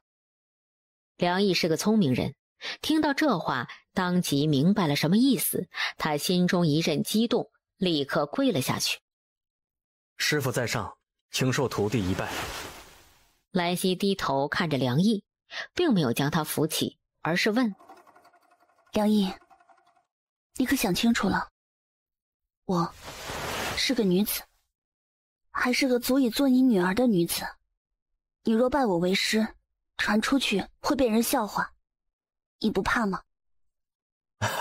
不怕，女子又何妨？年岁小又何妨？只要比我有本事，那我梁毅就愿意拜其为师。好，既然如此，我就收下你这个徒弟。那日后我能跟着师父离开吗？你都是我徒弟了，自然是我去哪里你就去哪里。多谢师父。你我的师徒关系暂时别让旁人知晓，往后只有我们2人时，你可喊我师父。在外人面前，你仍旧喊我兰溪丫头或者兰大夫都可。梁毅有些感动，他知道兰溪这么做是在为他考虑，他也没有客气，答应了下来。往后每月，但凡你不在千金堂坐诊的日子，就去西河村找我，我会为你授课。会不会打扰你和师爹的生活？为了不尊。我这不得为师爹的幸福着想吗？机缘收到了兰溪给他的回信。李宝、李贵两兄弟望着看信的机缘，别提有多羡慕了。哎，安大哥，我也想娶媳妇了。李宝感叹一声。兄弟二人家里穷，因此两人都20多岁了，还没有说上媳妇。谢山掩嘴笑笑，正笑着，忽然听李贵道：“大哥，你就别难过了。你瞧，安大哥年岁比我们还大些，又长得这般俊朗，不也没媳妇吗？”谢山的笑容瞬间僵在了脸上。李贵又凑了过来补刀：“安大哥，说来你长得挺俊的，一点也不比姬大哥差，可为什么人家穆姑娘没看上你，偏偏瞧上了已经成亲的姬大哥呢？你说若是瞧上你了，可不就两全其美了？感情这回事儿原本就不能勉强，况且我也不喜欢人穆姑娘，就算她喜欢的是我，我也未必要娶。”机缘看完了信，坐在马厩里一个劲儿的傻乐，瞧着那模样，哪里还有先前勇战山匪的英武？这回就连谢石安都有些羡慕了。他正瞅着，忽然见机缘的屁股朝他这边挪了过来。这人想干啥？谢山，我媳妇儿说她也想我了。他这是造的什么孽呀？田氏倒在地上，有鲜血从下身流出，染红了嫩黄的衣衫。不关我的事，是三婶自己摔倒的。今日里闲来无事，庄氏就领着蓝玉荣来了三房这边坐坐。他想着蓝伯月有钱，多和三房打好关系，日后若是蓝玉要还债，有个意外，三房这边还能帮帮忙。田氏虽然不太喜欢这个二婶，可面上却不会说什么，人来了他还是会欢迎。三弟妹这是秀的什么啊？秀的小老虎。我家乡啊有个习俗，但凡有个孩子出生，就秀个小老虎，等孩子出生后给孩子玩。这话引起了一边玩耍的蓝玉荣的注意。三婶，我想要这只小老虎。这只可不能送给你，这是给你弟弟的，等回头三婶再绣一只给你，可好？蓝玉荣听到这话，哪里肯乐意？他气得推了田氏一把，田氏丝毫没有防备，就摔在了地上，有了后来的情形。三婶，你别担心，你和孩子一定都不会有事的，你稍等我片刻。丫头，你这是干什么呀？二婶，你最好祈祷三婶不会有事，否则你别以为玉荣是个孩子，我就不会将他怎样。兰溪深呼吸一口气，将心底的慌乱压下。你现在立刻去大房，告诉张氏，三婶要生了，叫她过来帮忙。然后你不用过来了，赶快去找稳婆。找到稳婆后，我不管你用什么方法，将我三叔给找回来。可惜，我需要离开片刻，在我回来之前，你帮我守住三婶母子。大姐，你尽管去吧，我一定不会让三婶有事的。三叔，你信我吗？七丫头，你若信我，就麻烦你现在出去，我一定会让他们母子平安。真的吗？兰溪点点头。蓝伯月望了田氏一眼，一咬牙转身走了出去。可心过来帮忙。兰溪将一瓶灵泉水给田氏灌下后，打开了木匣子。蓝可心看到里面摆放整齐的一排排刀刃，那刀与他寻常见到的大不相同。兰溪从中挑出了一把，解开田氏的衣裳，朝着他的肚子划去。与此同时，姬元与谢石安已经回到了木子村。天色这么晚了，你还是在这边过一晚，明天一早再回去吧。姬元谢绝了谢石安的挽留，原先离得远还好，眼下离得近了，更加归心似箭。他只恨不得一眨眼的功夫就出现在媳妇面前，将媳妇搂在怀中才好。媳妇儿，还没进家门，他就迫不及待地喊了一声，话落却没有得到回应。他走到门前，见房门锁着，略微思索片刻，就朝着山下走去。一阵孩子的啼哭在安静的夜晚响起。恭喜三叔，喜得贵子。他看着怀里的孩子，简直要哭了。你三婶呢？你三婶怎么样了？三叔放心，三婶没事儿。啊，三叔，你现在还不能过去。他将孩子塞到了兰博月的怀中。你先照顾孩子，三叔放心，有我和大姐在，三婶儿一定不会有事。兰溪神色严肃地缝着针，也不知过了多久，伤口终于缝合完毕。大姐，三婶没事了，可惜我累了，这里就交给你收拾了，我先出去了。三婶已经没事了。扭头的刹那，就看到了院中站着的姬元。你怎么才回来啊？媳妇儿。姬元望着面前的女子，似乎能从她此刻的神色中看出不久前她的无助和难过。对不起，媳妇儿，我来晚了。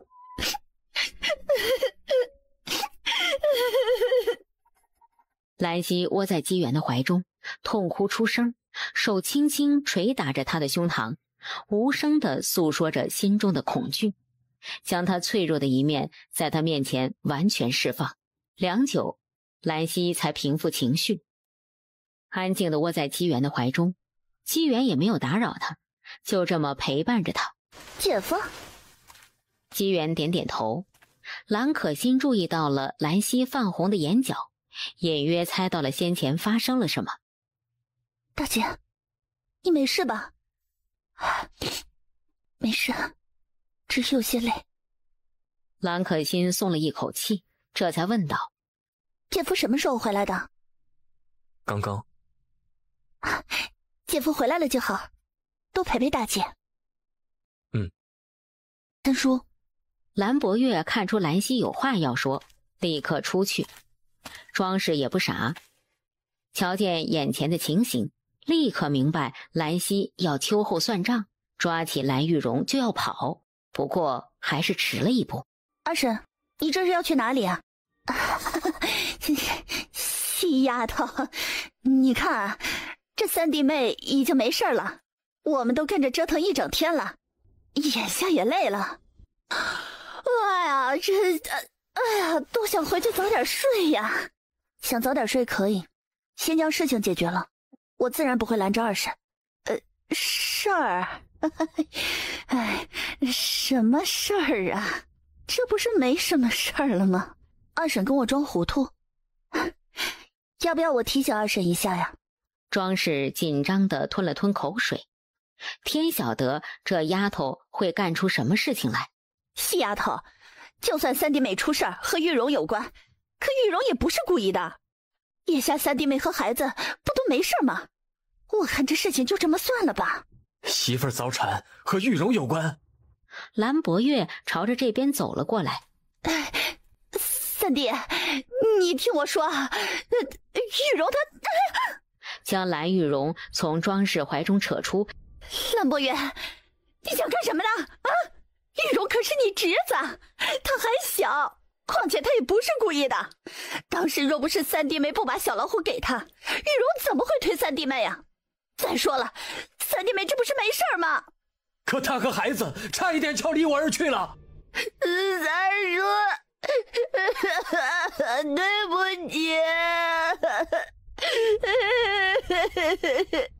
有那么一刹那，兰博月真的起了杀心，他已经将蓝玉荣举了起来，要朝地上摔去。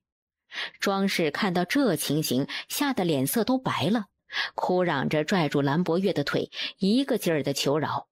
庄氏见兰博月没有丝毫的动容，将希望寄托在了兰溪的身上。细丫头啊，我求求你了，你劝劝三叔吧。你三叔平日里最听你的话，这玉荣已经知道错了，他要打要骂都行，千万别拿命开玩笑啊。二婶，一句错了就能得到原谅吗？平心而论，今日这事儿要是发生在你身上，你会怎么想？庄氏的身体一僵，兰溪没有再看庄氏，可他也知道兰博月不会要了蓝玉荣的命。他确实恨不得杀了蓝玉荣，可他却不会那么做。哎，三婶，你的身体还很虚弱，先躺着吧。孩子呢？三婶，别担心，孩子没事儿。孩子就放在旁边的摇床里，那是蓝博月亲手为孩子做的。兰溪转头示意机缘去将孩子抱过来，却见他杵在那里半天也没动，眉头都纠结在一块儿了。怎么了？媳妇儿，他好小。蓝淑婷得知一切后很是悲愤，她急匆匆地从家中赶来，跨进院子的刹那，扬手就给了庄氏一巴掌，而后含泪望着蓝博月。三弟，你摔吧！孽子竟然做出这么大逆不道的事情来，你摔死了，我就当没生过这个儿子。话落转头，泪水像是断了线的珠子似的从眼眶里落了下来。那是他的儿子呀，说出这样狠心的话，他怎能不心疼？可他也清楚地明白，自己的儿子今日犯下了怎样的错，差点就是一尸两命，这样沉重的债如何能背得起？淑婷，玉荣是你儿子呀，你怎能说出这样的话呀？蓝淑婷默默流泪，却什么都没说。蓝博月望着哇哇大哭的蓝玉荣，恨得几乎要将牙根咬断，最后还是深呼吸一口气，将蓝玉荣放下了。如果今日里他二哥跑过来斥责他这个当叔叔的不对，他或许真的就将蓝玉荣摔死了。可他没有，不过他也不能就这么放了蓝玉荣。蓝博月盯着蓝玉荣，扬手啪啪给了他2巴掌。媳妇儿，对不起。过来。蓝博月垂头丧气地走到了田氏的跟前，跪在了床边。你不用跟我说对不起，你已经做得很好了。如果你真的那么做了，就不是我爱的男人了呀。我知道，你不是不狠心，你只是舍不得我们母子。若你真的杀了他，可不就得坐牢？日后我们母子谁来照顾啊？蓝博月趴在田氏的怀里痛哭起来。兰溪和姬元相视一眼，慢慢退了出去，走到了院中。二叔，日后好好管教玉荣。今日里他得罪的是自家人，三叔可以心软的放过他。若是他日他得罪的是外人，外人可不会再像三叔这般心慈手软。蓝淑婷愣了一下，而后郑重地点点头。兰溪将目光落在庄氏的身上。二婶，慈母多败儿，你过度的宠溺，对于孩子来说，并非是好事。如今你可懂？庄氏神情有些怔忡，他低头看了一眼怀里的蓝玉荣，搂着她痛哭失声。王氏踏进院内，看到眼下的情形，神情冰冷，显然来时的路上已经知道了事情的经过。老三媳妇儿呢？在屋里，那不用担心，母子平安。我去看看。老太太进屋看过田氏，确定田氏真的没事后，这才放下心来。从屋内出来后，目光落在了庄氏的身上，吩咐道：老三媳妇儿刚刚生产，身子虚弱，月子期间呢，就由你来照顾。以前总听人说，女人生孩子就好比鬼门关走上一遭。今日里，我才真正的明白这句话的含义。那媳妇儿以后不要生孩子了。你不是喜欢孩子吗？咋就不要我生了？如果生孩子是要媳妇儿冒险，不要也罢，没什么比媳妇儿更重要。兰溪抿唇笑了，她盯着面前俊朗的男儿，忍不住趴到他的嘴上亲了一口。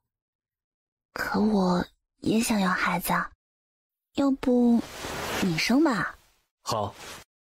姬元想也不想就答应。你知道我在说什么吗？你就答应的这么干脆？我来生孩子。你知道孩子是怎么生出来的吗？你就要生孩子。姬元一个翻身，将兰溪压在身下，撞了撞他。这么生的？呸！不要脸！媳妇儿。姬元的声音有些沙哑。夫妻俩分别这么久，如今见面，姬元如何能不想？兰溪其实也想，只是眼下啊。别闹，这里是三叔家。等三婶的情况稳定下来，回头我再补偿你。媳妇儿答应的，不能反悔。咱们不是说生孩子的事儿吗？你倒是想生，可你也得有子宫才成。那怎么办？真是傻瓜。他忍不住亲了亲他的嘴角，而后认真的道：姬元，我愿意给你生孩子。姬元的心一动，揽在他腰间的手紧了紧。不过不是现在。今日三婶的情况让我感触颇深，我要变强，强大到日后能够有足够的能力保护我们的孩子，绝对不能让他受到他人的伤害。媳妇儿，我也会变强，强大到能够护住你们母子安全。万一我生的是个女儿呢？那就保护你们母女安全。那要是一男一女呢？姬元愣住了。真是笨蛋。媳妇儿，你又取笑我。谁让你这么可爱？姬元的眸光微闪，低头亲了过去。耳边忽然响起一阵吸气声。媳妇儿，你怎么了？哎呀，膝盖疼。先前匆忙下山的时候，他曾经摔过一跤，当时一心牵挂田氏的情况，就没有在意，后来就将这事儿给忘了。磕得还挺严重，有块肉都磕破了，隐约能看到里面的骨头。不过兰溪倒也没有在意，用这个伤口换回田氏的命，值了。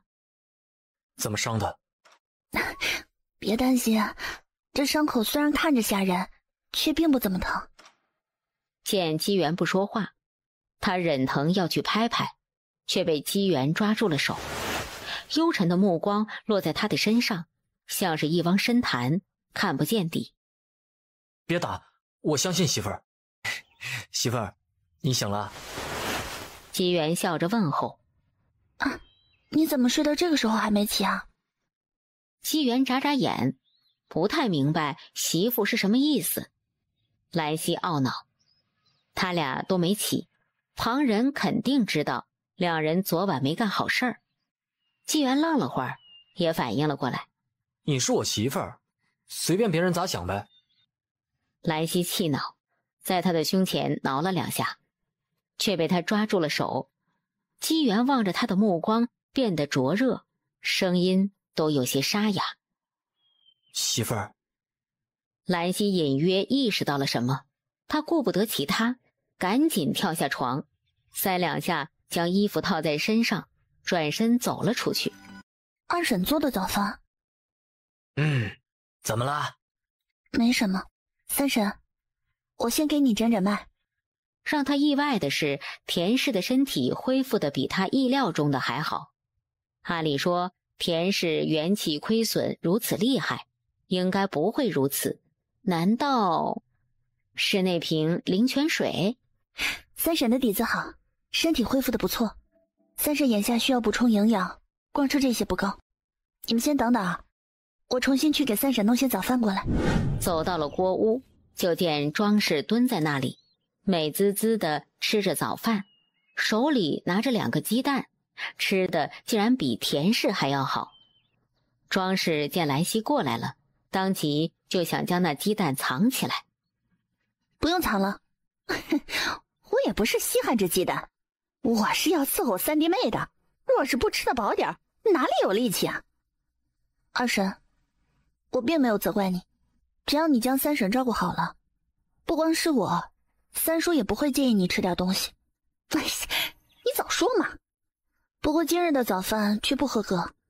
怎就不合格了啊？这可比我当年坐月子吃的好多了。今天早晨的饭我来做，你在一边看着，学会了给二婶做。庄是一脸不屑，他就不相信他能做出什么花样来。浓郁的香味飘了出来，庄氏的目光盯着锅里，都快收不回视线了。这是粥吗？怎么这么香？好喝好喝，真好喝！我还是头一回喝咸味的粥啊。媳妇儿，好香。我做的鸡蛋瘦肉粥，尝尝。好喝。你慢点儿，别烫着，锅里还多着呢。媳妇儿做的东西就是好吃。没有什么比姬元的夸赞更让他觉得开心。兰溪盛了一碗鸡蛋瘦肉粥给田氏端了过去。细丫头，你这粥怎么做的？真好喝，我从来没喝过这么好喝的粥啊。二婶呢？二婶说你做的粥好喝，端了一碗回家要给二叔他们尝尝。媳妇儿饿了吧？我给媳妇儿盛碗粥。他在喝粥的时候，姬元一直盯着他看。兰溪察觉到了他的注视，有些疑惑地摸了摸脸。我脸上有什么脏东西吗？有。那你帮我擦擦。粗粝的指腹在他的脸上摩挲了几下，慢慢地转到了耳朵。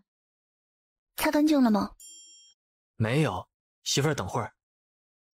然后兰溪就觉有什么钻入了耳朵里，他愣了一下，下意识地伸手一摸，是一只耳坠。送给媳妇儿。媳妇儿喜欢吗？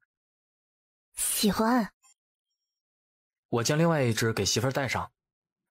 好。姬元小心翼翼地替他将另外一只给戴上。谢谢相公送我的礼物，我很喜欢。兰溪搂着姬元的脖子，在他的唇上印上一个吻。哎呦喂，我来的可真不是时候。屋外响起兰博月的声音，他瞥见屋内的情形，赶紧捂住眼睛，只是那偌大的指缝里却露出了2颗好奇的大眼睛，直勾勾地盯着屋内。兰溪涨红了脸，赶紧从姬元的怀中离开。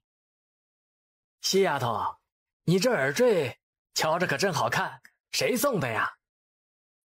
三叔，你讨厌。兰溪红着脸跑了出去。兰博月笑开了花，看向姬元道：还不快追过去。姬元点头。我这么好的侄女，便宜你小子了，那房间就借给你们了。我不管你们做什么，回头给我收拾干净就成。兰博月的声音从身后传来。哎，三叔，你说什么呢？姬元走到了兰溪的身侧，弯腰将她打横抱起。姬元！院子里响起兰溪羞恼的声音，他仰头看天，觉得这会儿自己是真的没脸见人了。姬元将兰溪抱进屋内，放在地上，眸光灼灼地盯着他。媳妇儿，你这人怎么听三叔的话呀？三叔让你干啥，你还真就干啥呀？我没听三叔的话，我只是听自己心里的话。兰溪瞬间脸如火烧，背过身去嘀咕了一声：哼，大白天的说什么胡话呢？姬元从后面抱住他，用脑袋蹭着他的脖子，一遍遍地喊着媳妇。兰溪不知怎的，觉得整个人软乎乎的，那喊声像是电流似的，流过他的身体，阵阵酥麻。兰溪明白，再这样下去，他肯定完蛋。别闹，这里是三叔家，你忘了我昨晚说的话了？瞥见姬元眼底的失落，兰溪红着脸道：等回头回了咱自己家，我一定好好补偿你。下一瞬，他就被姬元拉到了怀中。兰溪惊呼一声：任我为所欲为。媳妇儿，先让我尝尝甜头。他直接将他的嘴巴堵住，压根儿没给他反驳的机会。兰溪红着脸跟在姬元的身后，从屋里出来。兰博月正蹲在锅屋门口喝粥呢，瞧见小侄女脸上露出的小女儿情态，顿时笑得意味深长。兰溪气恼，指着兰博月：“相公，他欺负我！”然后下一刻，兰博月就见姬元朝着他走了过来。“侄女婿，先前我可在帮你，你可不能过河拆桥。”姬元压根不听兰博月的话，直接将兰博月拎了起来，然后放在了房顶之上。兰博月看了一眼地面，还挺高，吓得立刻缩回脑袋。“侄女婿，你怎能这么对我？媳妇儿是我的，只能我欺负她。”三叔，你就在上面待会儿吧，等回头我和姬元从镇上回来，我再让他将你放下来。“别呀，西丫头，我知道错了，你快让侄女婿将我放下来。你三婶还在屋里呢，她昨日刚生完孩子，需要我陪着。哎，你听，你弟弟都在哭了，他在呼唤我。”兰博月话落，就听屋内传来一道喊声：“我不需要你陪着，你就在上面待会儿吧。还有，你儿子没哭，他眼下呀笑得很开心。”兰博月无语了，这儿子媳妇果然是亲的。既然三婶都发话了，三叔，你就在上面待着吧。相公，走吧，我们去镇上。没良心的丫头！庄氏回来，瞧见坐在房顶上的兰博月。“三弟，你在房顶上坐着干啥呀？练杂耍呢？”兰博月无语了：“你才练杂耍，你们全家都练杂耍。”“你买米酒做什么呀？”王氏口中的米酒就是醪糟，这东西可不便宜，寻常人家平日里可舍不得买。“啊，我想做醪糟鸡蛋，给三婶补补身子。”“醪糟鸡蛋？”察觉到了王氏的疑惑，兰溪赶紧道：“我曾经在一本医经上看到过，这东西啊，给产妇补身体最好了。”“哎，你三婶这一回也算是经历了一场大难，也不容易。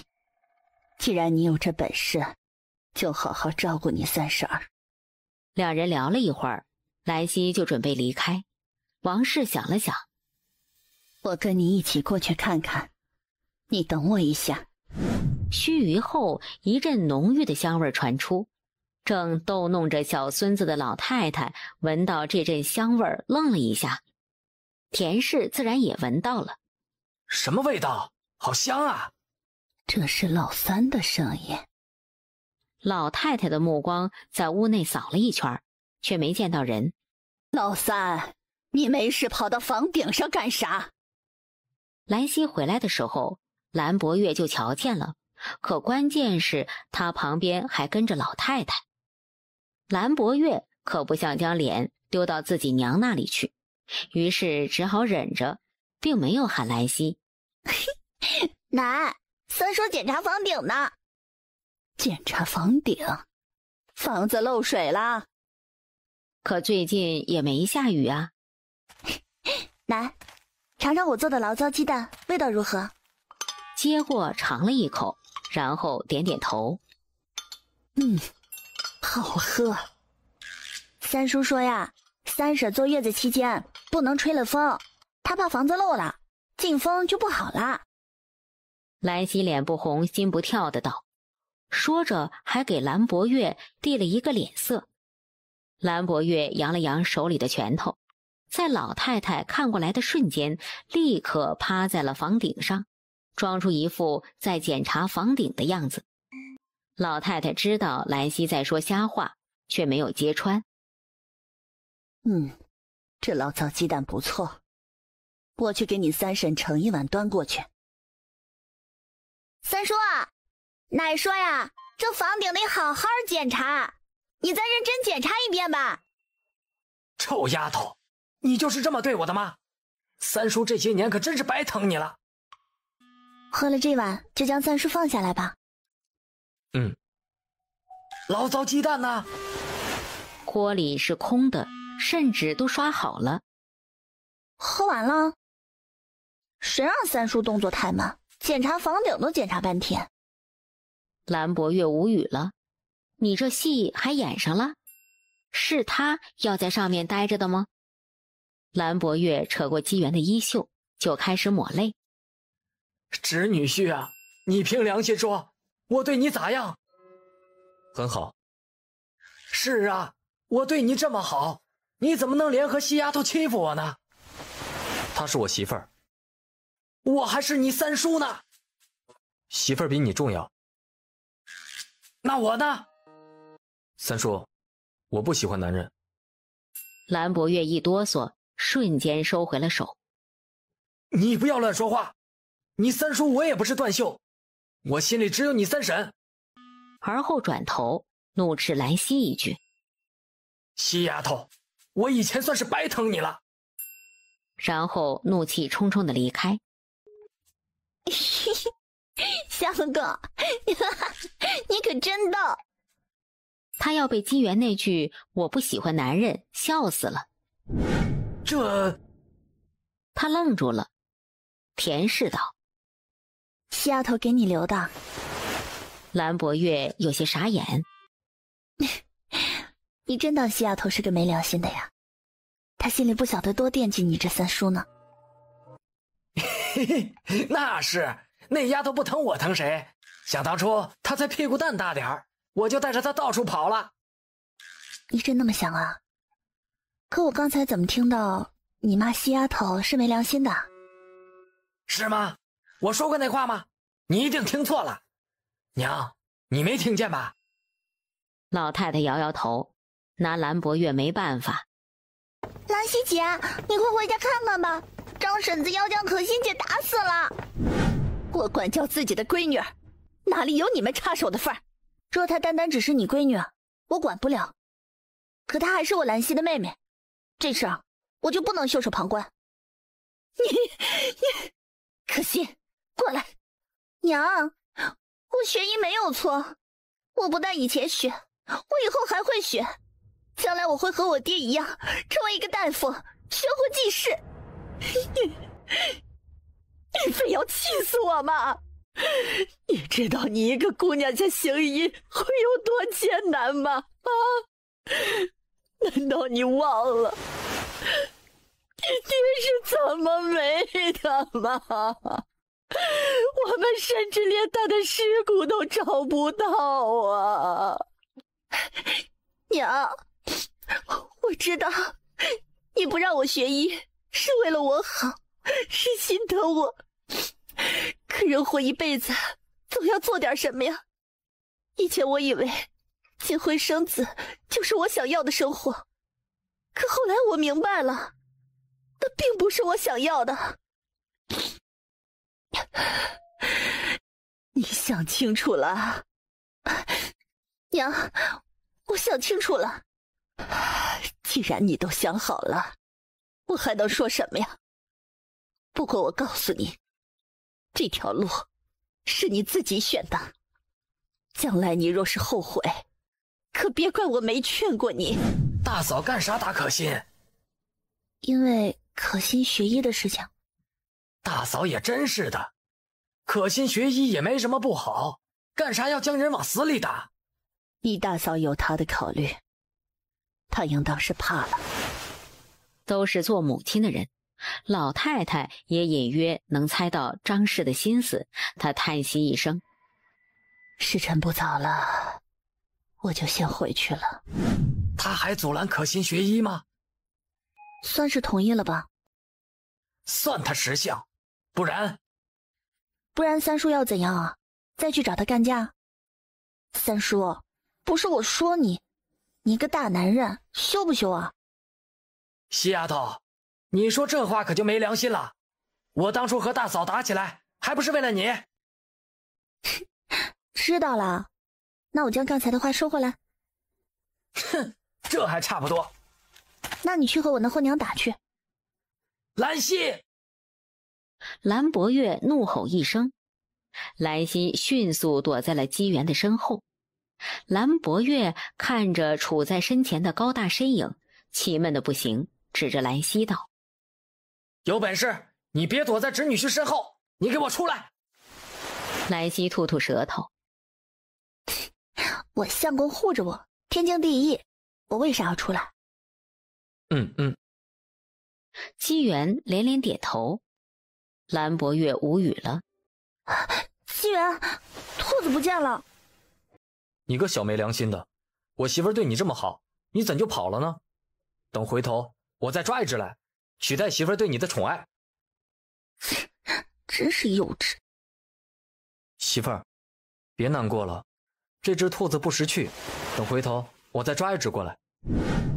兰溪做晚饭的时候，姬元用小锅烧水，察觉到他的意图，兰溪涨红了脸。媳妇儿，你简单做点，我们填饱肚子就成。今日里我们早点休息。呸，不要脸！兰溪嗔了一句。姬元装糊涂。媳妇儿，我就说了句咱们早点休息，怎就不要脸了？干什么？这么莽莽撞撞的。媳妇儿，洗澡水准备好了，咱们去洗澡吧。我还当什么大事儿呢？洗澡水准备好，你先洗就是。等等，熙元，你抱着我往屋里去干嘛？你快将我放下！等到兰溪意识到姬元想干嘛时，已经迟了。兰溪抬眸望着屋顶，双颊红的快要滴出血来，眼底蒙上了一层水雾，承受着姬元的给予。翌日，兰溪睁开眼睛，当看到身侧躺着的人时，气愤地踢出了一个无影脚。姬元从地上爬起来，紧张地看着兰溪。媳妇儿，你怎么样了？你还有脸说我会变成这样，还不都是因为你？兰溪原先打算今日去木子村，可是因着身体不适，只好打消了这个念头。他翻眼瞅着姬元，姬元陪笑。媳妇儿，你别担心，我来的时候就跟谢世安说过，让他先安排人手将草药种了，他有分寸的，绝对没有问题。那也是谢世安的本事，不是你的。我的本事，媳妇儿昨晚不是体验过了吗？你还说？看着那凳子结结实实砸在了他的大腿上。哎呀，快给我看看！你怎么这么笨呢？也不躲啊！媳妇儿，还生气吗？先让我看看有没有事。媳妇儿，你真的要看？兰溪这才意识到了什么，呸了一口。谁要看？我才不要看呢！媳妇儿害羞了，其实看看也没什么，又不是没看过。你说什么呢？我不准你说。好好好，我不说了。想到伤处，红着脸道：你还是让我看看吧。媳妇儿，我没事，我皮糙肉厚的，那小凳子还伤不到我，况且媳妇儿扔的时候也没用力。来了。兰溪点点头，目光从药田扫过。比我想象中做的还要好。这还多亏了姬元的福。姬大哥，嫂子。虽然兄弟俩已经不是头一回见兰溪，可再次瞧见还是被兰溪惊艳了一把，而且似乎嫂子比上回看到的时候更漂亮了。难怪姬大哥瞧不上木姑娘，我要是能娶到嫂子这么漂亮的媳妇儿，别的女人我也不多看一眼。李贵一开口，姬元就知道要坏事儿。木姑娘？一个无关紧要的人。是吗？那位木姑娘很漂亮啊。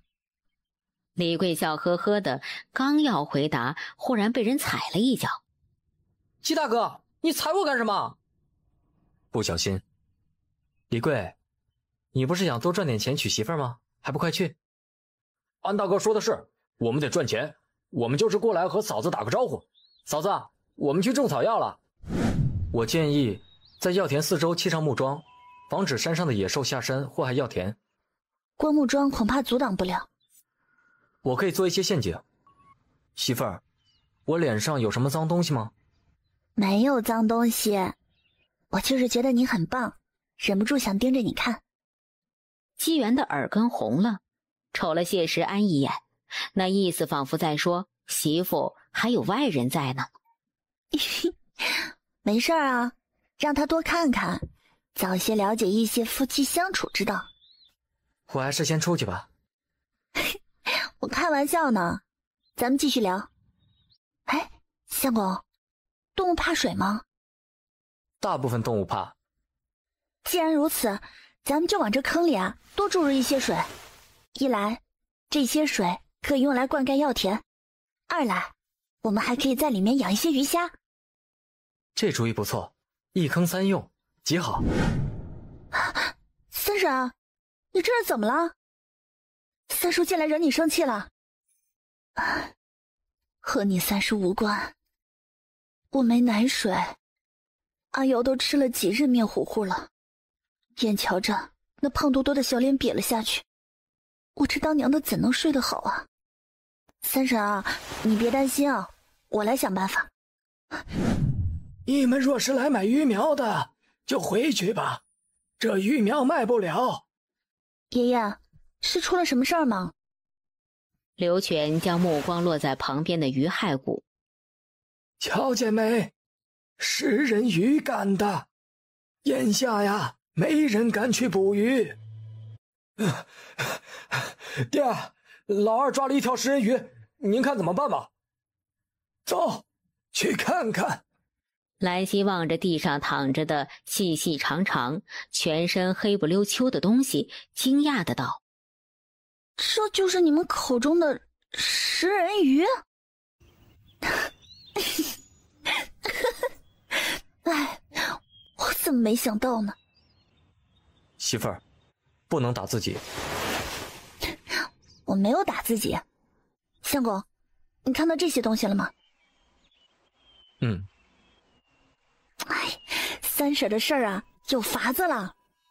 我的老天嘞，这是食人鱼啊！这是食人鱼不假，却是下奶的神器。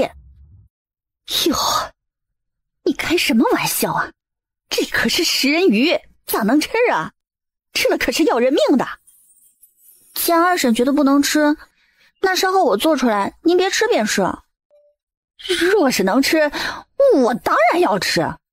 你可是要做给三弟妹吃的，娘可说了啊，三弟妹坐月子期间，我要将三弟妹照顾好。万一三弟妹吃了这鱼出了事儿，我咋和娘交代？啊，对，我要给三弟妹试毒。庄氏给自己找了一个冠冕堂皇的理由。二婶就不怕我将你毒死啊？你先尝过我再尝。趁着兰溪和姬元清理黑鱼的功夫，去找了兰博月。三弟呀，你快去看看吧，西丫头抓了好多食人鱼回来呀，说是要给三弟妹产奶。你说说，那食人鱼咋能吃啊？西丫头这么说的。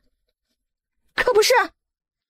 既然西丫头这么说的，那就准没错。二嫂，西丫头是什么性情，我和媳妇儿都晓得。既然她这么做，自然有她的道理，我和媳妇儿都相信她。那我话可都说在了前头啊，回头吃出了事情，可不能怨我。哎，这个二嫂还真是一刻不消停，他是生怕摊上了麻烦，早些撇得一干二净。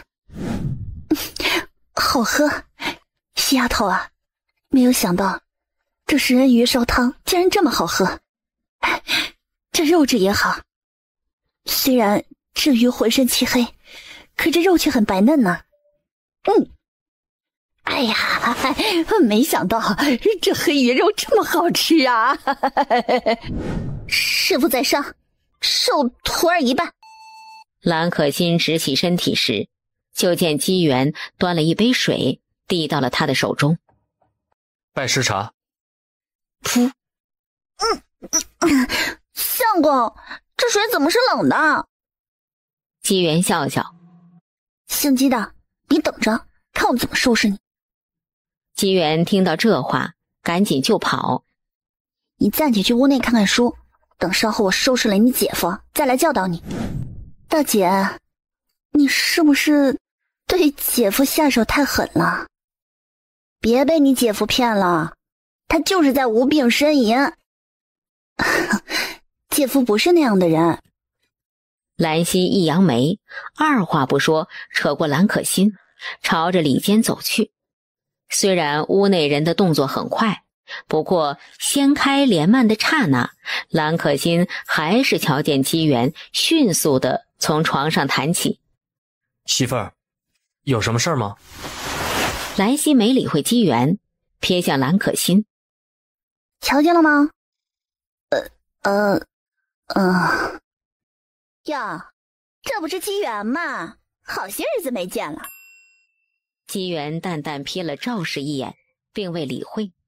赵氏脸上的笑容僵了几分。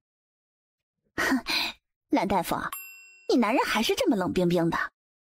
不是我说，这种性子呀，日后做事儿可是要吃亏的。吃亏是福。姬元冷冷吐出一句话，赵氏被噎了一下。兰溪嘴角抽动，强憋着笑意。赵氏转移话题，子墨如今已经将那经脉图背得滚瓜烂熟了。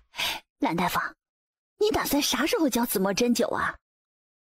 哦，背熟了，挺聪明的嘛。外面并没有什么病人，我现在就教他如何下针。你不考教一下我？既然我选择教你，我就相信你。你说你背熟了，我也不会怀疑。不过这教下针嘛，需要有人配合。不如婶子来配合吧。啥？铺子里这么多人，干啥找我呀？随便喊一个伙计过来就是。婶子不愿意配合，是不是不相信子墨的本事啊？娘，他说的对，你是不是不相信我？你说什么呢？你是我儿子，是我的骄傲，我当然相信你。既然你相信我，那就配合我。眼下若是还不知道兰溪给他下套呢，赵氏就真的是个傻子了。来吧。不过他也不能便宜了这丫头。既然要教，那你也要有人配合吧，不然你怎么能教子墨呀？媳妇儿，我配合你。这正合他意，他就不信这丫头还能耍什么花招。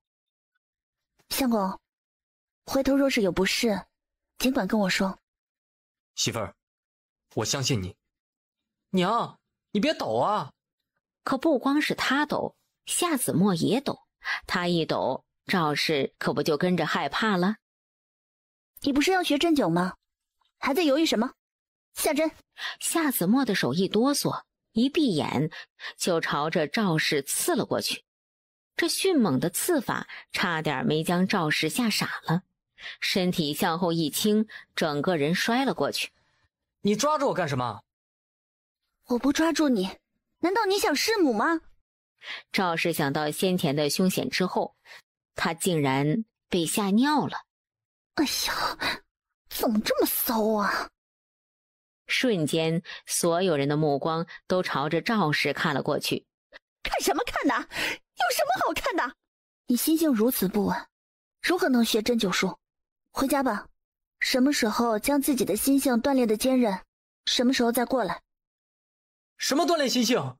我看你就是不想教我。我不想教你。梁大夫，麻烦你过来一下。兰大夫，有何贵干？我配合你下针。兰大夫，我从未在人身上下过针，若是有何不适，请说。兰溪点点头，梁毅捏起银针，不慌不忙地在兰溪的天阴穴落下一针，而后收回，手法干脆利落，获得了不少的惊叹声。同样是头一次下针，人家还一大把年纪了，手都比你稳当，你有什么理由手抖？梁毅无奈，师傅咱夸就夸，能别提一把年纪的事情吗？夏子墨抿唇，须臾后羞愤离去。赵氏也赶紧爬起来追了出去。师傅，你刚才这么做是故意的吧？你没看到我这是在真诚的教夏子墨吗？你还想说到什么时候？一大把年纪了，说话别离我媳妇儿这么近。娘，我不要跟她学针灸了，她根本就不是要教我，而是存心戏弄我，就不能找其他人教我吗？这位公子想学针灸术？不巧，在下就会。我乔公子的面相，一看就是天资聪颖之人，不知可愿意拜老朽为师？你真的会？当然。怎么，就许这千金堂有人会，我就不能会？我们如何能相信你？夫人若是不信，我可以展示给夫人看。这是我特制的草药，吸了后会让人通体舒畅，用来辅助针灸，必然事半功倍。像是抽旱烟一样，抽几口就成。半个时辰后，赵氏从屋内出来。娘，你觉得怎么样了？哎呦，儿子，我觉得很舒坦，而且感觉自己好像年轻了几岁啊。老东西，这么些年，你这骗人的本事可是一点都没丢啊！要不是认识你这么些年，我都快被你骗过去了。那是，也不瞧瞧我是谁。不过我帮了你这么大的忙，你给我什么好处？哼，老东西，你当真以为我不知道你给赵氏吸的是什么？李掌柜望着赵氏两人离去的方向，嘴角勾起了一抹冷笑。想要跟他中人堂斗，恐怕还嫩了点儿。姬元担心赵氏会回来找兰溪麻烦，这一天都没有出门，一直守在千金堂的后院。姬元，今日早晨千金堂发生的事，我已经知道了。我替他们给兰溪丫头道歉。我媳妇儿就是个小妇人，啥也不懂。你帮我劝劝兰溪丫头，让她不要跟她一般见识。几岁了？夏云潮一愣，不太明白姬元的话。你媳妇儿几岁了？今年40又3。是傻子吗？是疯子吗？这么一大把年纪了，既不是傻子又不是疯子，装什么不懂？以为自己是3岁小孩吗？一个唱白脸，一个唱红脸，这种事情一回没什么，次数多了会让人恶心。下回大可不必。我媳妇儿要走，你们想留也留不住。姬元，你可能有些误会，我并没有你说的那个意思，我是真心给兰溪丫头道歉。这当初多亏了兰溪丫头，千金堂才能有今天，我是打心眼里感激她。当初就说好，她并非是我千金堂的大夫，她若要走，我自然也不会拦着。姬元看了夏云潮一眼，闭上了眼睛，没有再说什么。兰大夫和梁大夫的感情很好，这个小的不是很清楚，不过平日里兰大夫给人看诊，梁大夫经常去观摩，倒是真的，两人关系应当不错吧。翌日里，梁毅刚到千金堂，就被夏云潮喊到了后堂。梁大夫来千金堂也有些时间了，可还适应？适应，比中人堂好多了。我看梁大夫和兰溪丫头的关系似乎很不错。东家觉得两个存在竞争的人关系会好吗？可我瞧着你们关系似乎不错啊。那都是我装的。东家对我来说有知遇之恩，我就不瞒着东家了。我这么跟他套近乎，就是想学会他的医术。东家可能觉得我的手段有些卑鄙，不过我不在乎，只要能学到那传世绝学，娶她做媳妇儿都成。药铺的事情有着落了。谢山向来办事妥当，见兰溪同意，就将价格告诉了兰溪。66两。是，这是我已经能谈到的最低价格。这个价格其实还算公正，只是这商铺买来需要重新装修布置，处处都需要花钱。媳妇儿别担心，咱们还有黑鱼。对呀，我怎么把黑鱼给忘了？谢小哥，这铺子恐怕不能卖给你了。谢山想到了李掌柜。是刚才离开那人？老张头点头。可是他开的价格比我高。还低些。既然如此，您为何愿意卖给他而不卖我？谢小哥有所不知，那是中仁堂的掌柜。中仁堂背景雄厚，不是我们这些小老百姓能得罪得起的。若我有法子帮你解决这个问题，老板是否还愿意将铺子卖给我？还是原来的价格？自然愿意。兰溪呢？媳妇儿去三叔家了，遇到什么事情了吗？买铺子的事情遇到了些麻烦。谢山将事情的经过说了。姬元听罢道：这事情不用麻烦媳妇儿，我有办法。你有办法？接连3日，李掌柜总能碰到奇奇怪怪的事，先是无故被摔，再是一觉醒来发现自己睡在大街上，最吓人的是有一天睁开眼，发现头顶悬了一把刀，等他喊来人，却发现什么都没有。他猛然想到3日前的一件事，那天他刚从铺子出来，迎面撞见了一个江湖术士。我观老爷面色暗沉，眉宇间隐隐有黑气，只怕是沾染了什么不干净的东西，要倒大霉了。他当时只觉那人的话晦气，就将人轰走了。正当此时，一个小厮来报：老爷，门外有个江湖道士求见。请进，快请进。道长，我先前路过这门府前，观之黑气重重，却没想到是你的府宅。既是如此，就先行离开了。道长留步。这位老爷既然不相信我说的话，又何必留我？那日里是我有眼不识泰山，都是我的错，还望道长莫要跟我计较，就当我是一个屁，将我放了吧。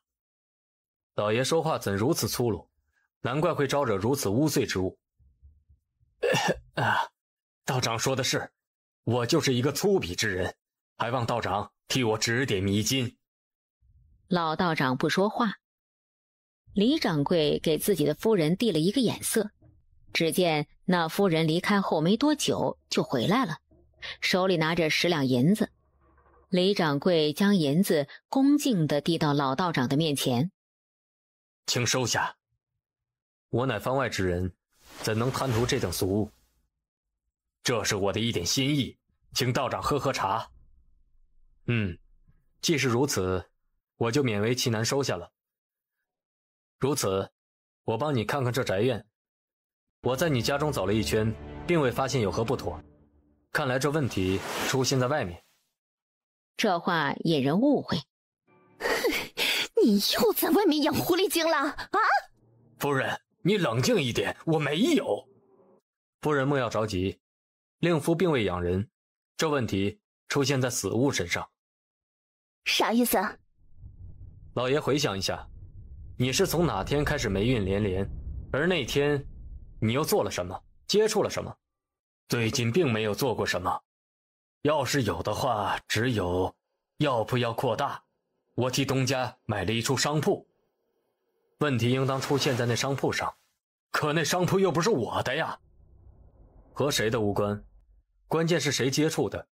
那铺子本不太干净，如今那不干净的东西已经缠上了你。那眼下如何解决？解决也简单，将铺子还回去就好。纪元，真没想到，你竟然也能这么忽悠人。跟媳妇儿学的。谢山，什么事儿？这件事情不要告诉媳妇儿。放心吧，媳妇儿在等我。我在等山上老鸡。谁是老鸡？你说谁是老鸡？哎，金元，你干什么呀？快将我放下来！不放，媳妇儿想我了。我什么时候说我想你了？这么说，媳妇儿不想我了？想。媳妇儿，天都黑了。看到面前渐渐放大的俊脸，他慢慢地闭上了眼睛。正当这时，原本压在身上的人迅速翻身坐起，就听耳边传来一阵脚步声。嘿嘿，我没啥事了，师爹师傅继续。师傅，今天这事儿你可不能怪我，这天都没黑呢，而且你们也不关窗户。这深山老林的，平日里也没人过来，关什么窗户？师傅，原来你这么彪悍。那是我男人，我们那是天经地义。梁毅无语了，他竟然没法反驳。你先前不是走了吗？怎么又回来了？师傅，是这样的，近来我给人看诊的时候，遇到了一些疑难杂症，不知道该如何治疗，就想来问问你有没有什么办法。什么疑难杂症？这病人是我昨日接诊时遇到的。病人的情绪很暴躁，不停地拍打着门，一开始我都没进去，后来倒是安静了下来，却抱着自己一会儿喊冷一会儿喊热。兰溪皱眉。诊脉了吗？诊了，脉象紊乱。除此之外还有其他症状吗？面黄肌瘦，脸颊凹陷，据家人说食欲也不好，常常浑身乏力。这症状确实蹊跷，不过没见到人，我也不敢轻易下结论，最好能见见。等我找机会带师傅去看看。两人商量好后，梁毅就告辞离开。师傅，下回记得关窗。下回不仅关窗，还关门。相公，你在看什么？你肚子咋大了？媳妇儿，我想吃红烧兔肉了。相公，他怀宝宝了。所以咱们吃它。姬元也只是说说，事实上并不会吃。相公，你看这两只兔子像不像我们啊？身为男人，既然做出了这种事儿，就一定得负责，可不能始乱终弃。好好对你媳妇儿，听到没？媳妇儿，时辰不早了，早些睡吧。师爹，师傅在吗？出事了。今日我再去那户人家看病，那户人家却说他们家少爷没事儿，我当时不信，就去看了看。然后呢？那少爷精神很好，只是什么？不正常。师傅，也许你会说我神神叨叨的，不过当时我见了那人就像是见到了活死人。我在外面跑了一天，还没洗澡，你们先聊着，我去烧水洗澡。师傅，你用得着这么猴急吗？兰溪忍不住翻了一个大白眼，这徒弟是不是可以不要了？师傅，这么晚了来打扰你实在不应该，该说的我都说了，我看我还是先回去吧，等回头我再去探探情况，再看看。相公，你是不是知道关于梁毅口中说的活死人的情况？我曾离家过10年，那10年中我经历过很多事情，在那段时间里我曾见过这种病，我不能肯定一定是，但情况很是类似。后来他们……兰溪扑过去，一把将他抱住。媳妇儿，我没事。纪元，你相信我吗？不管梁毅碰到的是不是你当年见到的病症，我都会将这病治好。好，师傅，你怎么来了？今天可不是你坐诊的日子。想来就来呗，哪里需要这么多理由？别废话，想办法带我去那户人家看看。哟，我没看错吧？这不是咱们的女神医吗？怎今天过来了？今日里来镇上，闲来无事就过来看看。这样啊，那你就慢慢看吧。近来也不知道老板娘发的什么疯，天天往铺子里跑，打扮的跟个17、18岁的小姑娘似的。不过老板娘最近气色不错，就是总爱打哈欠。他们都说，可能是东家寻到了什么灵丹妙药，老板娘得到了滋润。师傅，你这么看我做什么？梁一，我就是你口中17、18岁的小姑娘。哦，可师傅你和别的姑娘不同。哪里不同了？你脸皮比较厚。兰溪无语了，他确定这个徒弟可以扔了。你说，往常都是他们来求我看病，今天我主动过去给他们看病，他们竟然将我关在门外，简直岂有此理！师傅，你这就走了？不走干嘛？留在这里给人开门？师傅，我没骗你，这家的少爷真的有问题。我说过你骗我吗？你注意过没？那小厮的神情不对。师傅，你是说这家人在故意隐瞒情况？可为什么？因为家丑不可外扬。相公，你怎么来了？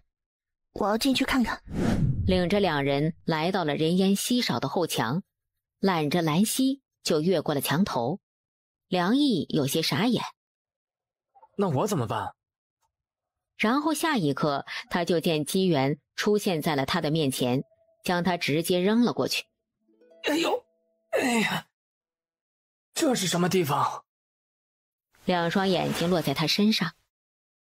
你们这么看着我干嘛？我虽然来过，可是来看病的，我也不能到处闲逛吧？跟我来。给我，给我！屋内的人瞪着血红的眼睛看着他们。师傅，就是他。有人来了。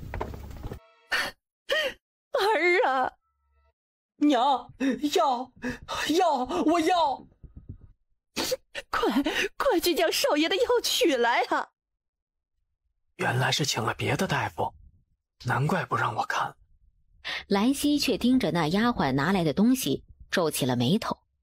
他竟然捧着一杆烟枪过来。梁毅不小心碰到了旁边的花盆，啪嗒一声摔到了地上。什么声音？师傅，师爹，对不起，刚连累你们了。那东西怎么会出现在这里？师傅，你在说什么？如果我没猜错的话，那妇人给自己儿子的药是鸦片。鸦片？那是什么？鸦片是毒品的一种。什么又是毒品？你可以理解为一种慢性毒药，少量的可以用来治病，却不能过度服用。过度服用会上瘾，使人产生快感，有时会生出幻觉，让人觉得飘飘欲仙，渐渐的会离不开，就像吸血虫一样，会将人的精气神榨干。这也就是你先前为什么觉得自己见到了活死人的原因。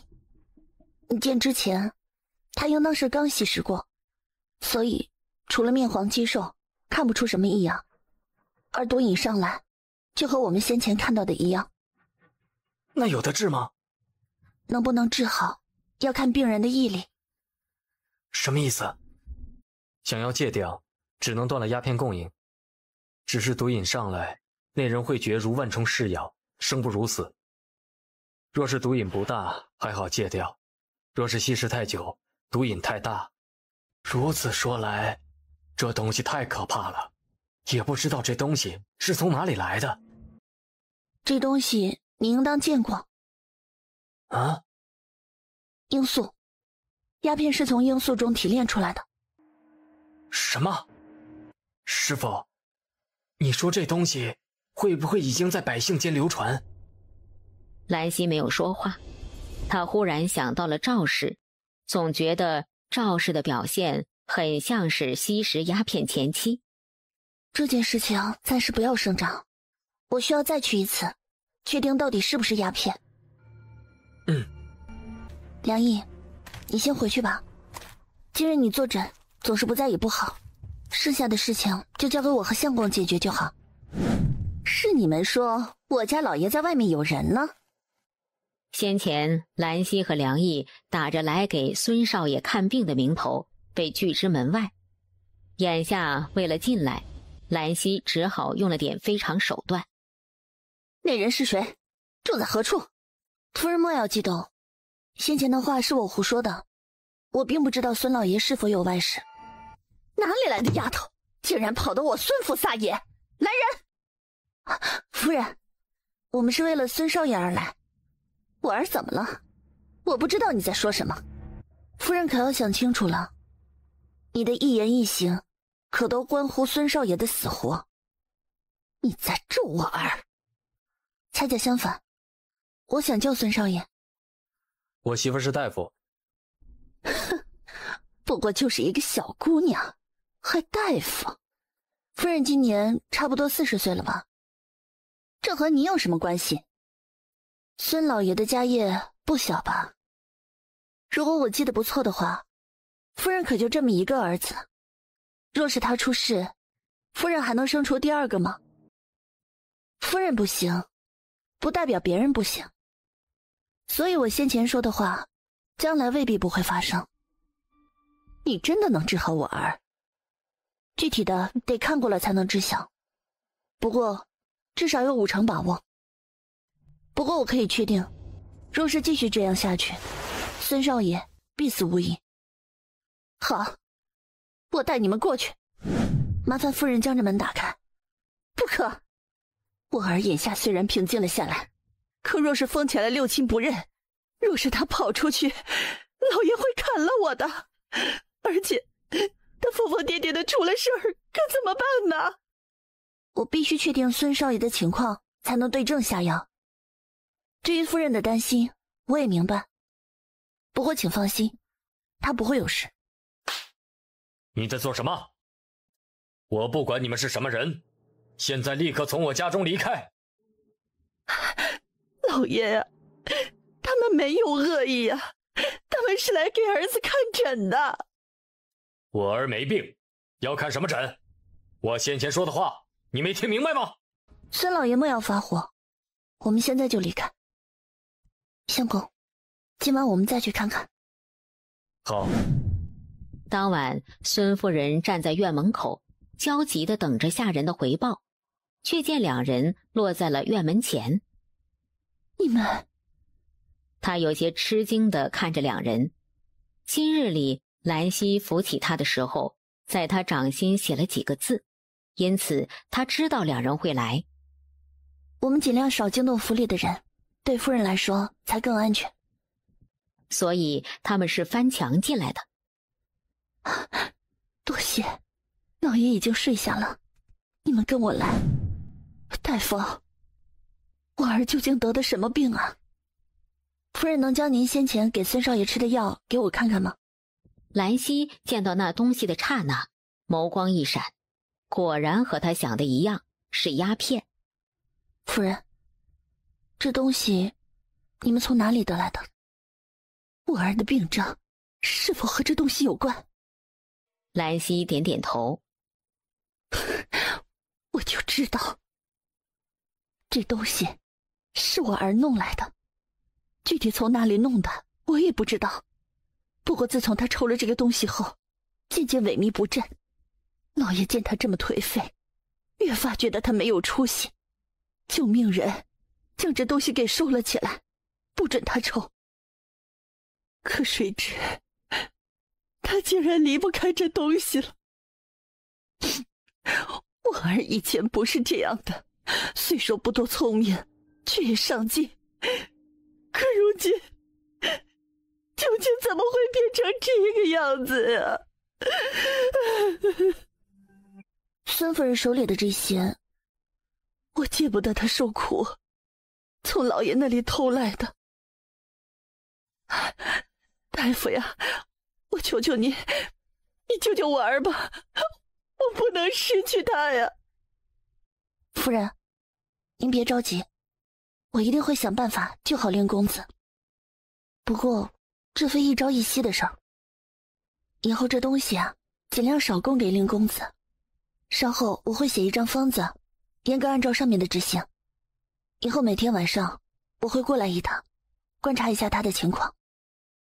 从孙家出来，姬元一直很沉默。兰溪看了他一眼，拉住了他的手。别担心，我一定能将孙少爷治好。媳妇儿，你什么都不问我吗？他媳妇那么聪明，一定有所察觉。我虽然不知道究竟发生过什么，不过我知道，对你来说必然很痛苦。我不想让你回想以前不开心的事儿。我希望你每天都开开心心的。过去的事情如何，并不重要。我只知道，你很想知道那鸦片是哪里来的。我帮你。媳妇儿，你真好。3日后，孙少爷渐渐清醒了过来。毒瘾发作时，虽然仍旧痛苦，却不会不认得孙夫人。令公子的情况现在已经稳定下来，若是控制住，必然能恢复如初。药物和针灸也不过是辅助，真正想要戒掉那东西，最主要的呀，还是要靠孙少爷的意志。这几日的观察，我看令公子似乎有些自卑。蓝大夫观察的不假，我儿确实有些自卑。他自小喜爱读书，可老爷却希望他继承家业，想要他从商。他不善此道，经常被老爷训斥，久而久之便……后面的话，孙夫人没有再说。夫人需要帮助少爷重拾信心。我该怎么做呀？兰溪确实有些主意，只是他还没有来得及开口，孙少爷的毒瘾又发作了。一阵折腾，孙少爷才平静下来，躺在床上沉沉睡去。情况问得怎么样了？他正要回答的时候，狂病发作了。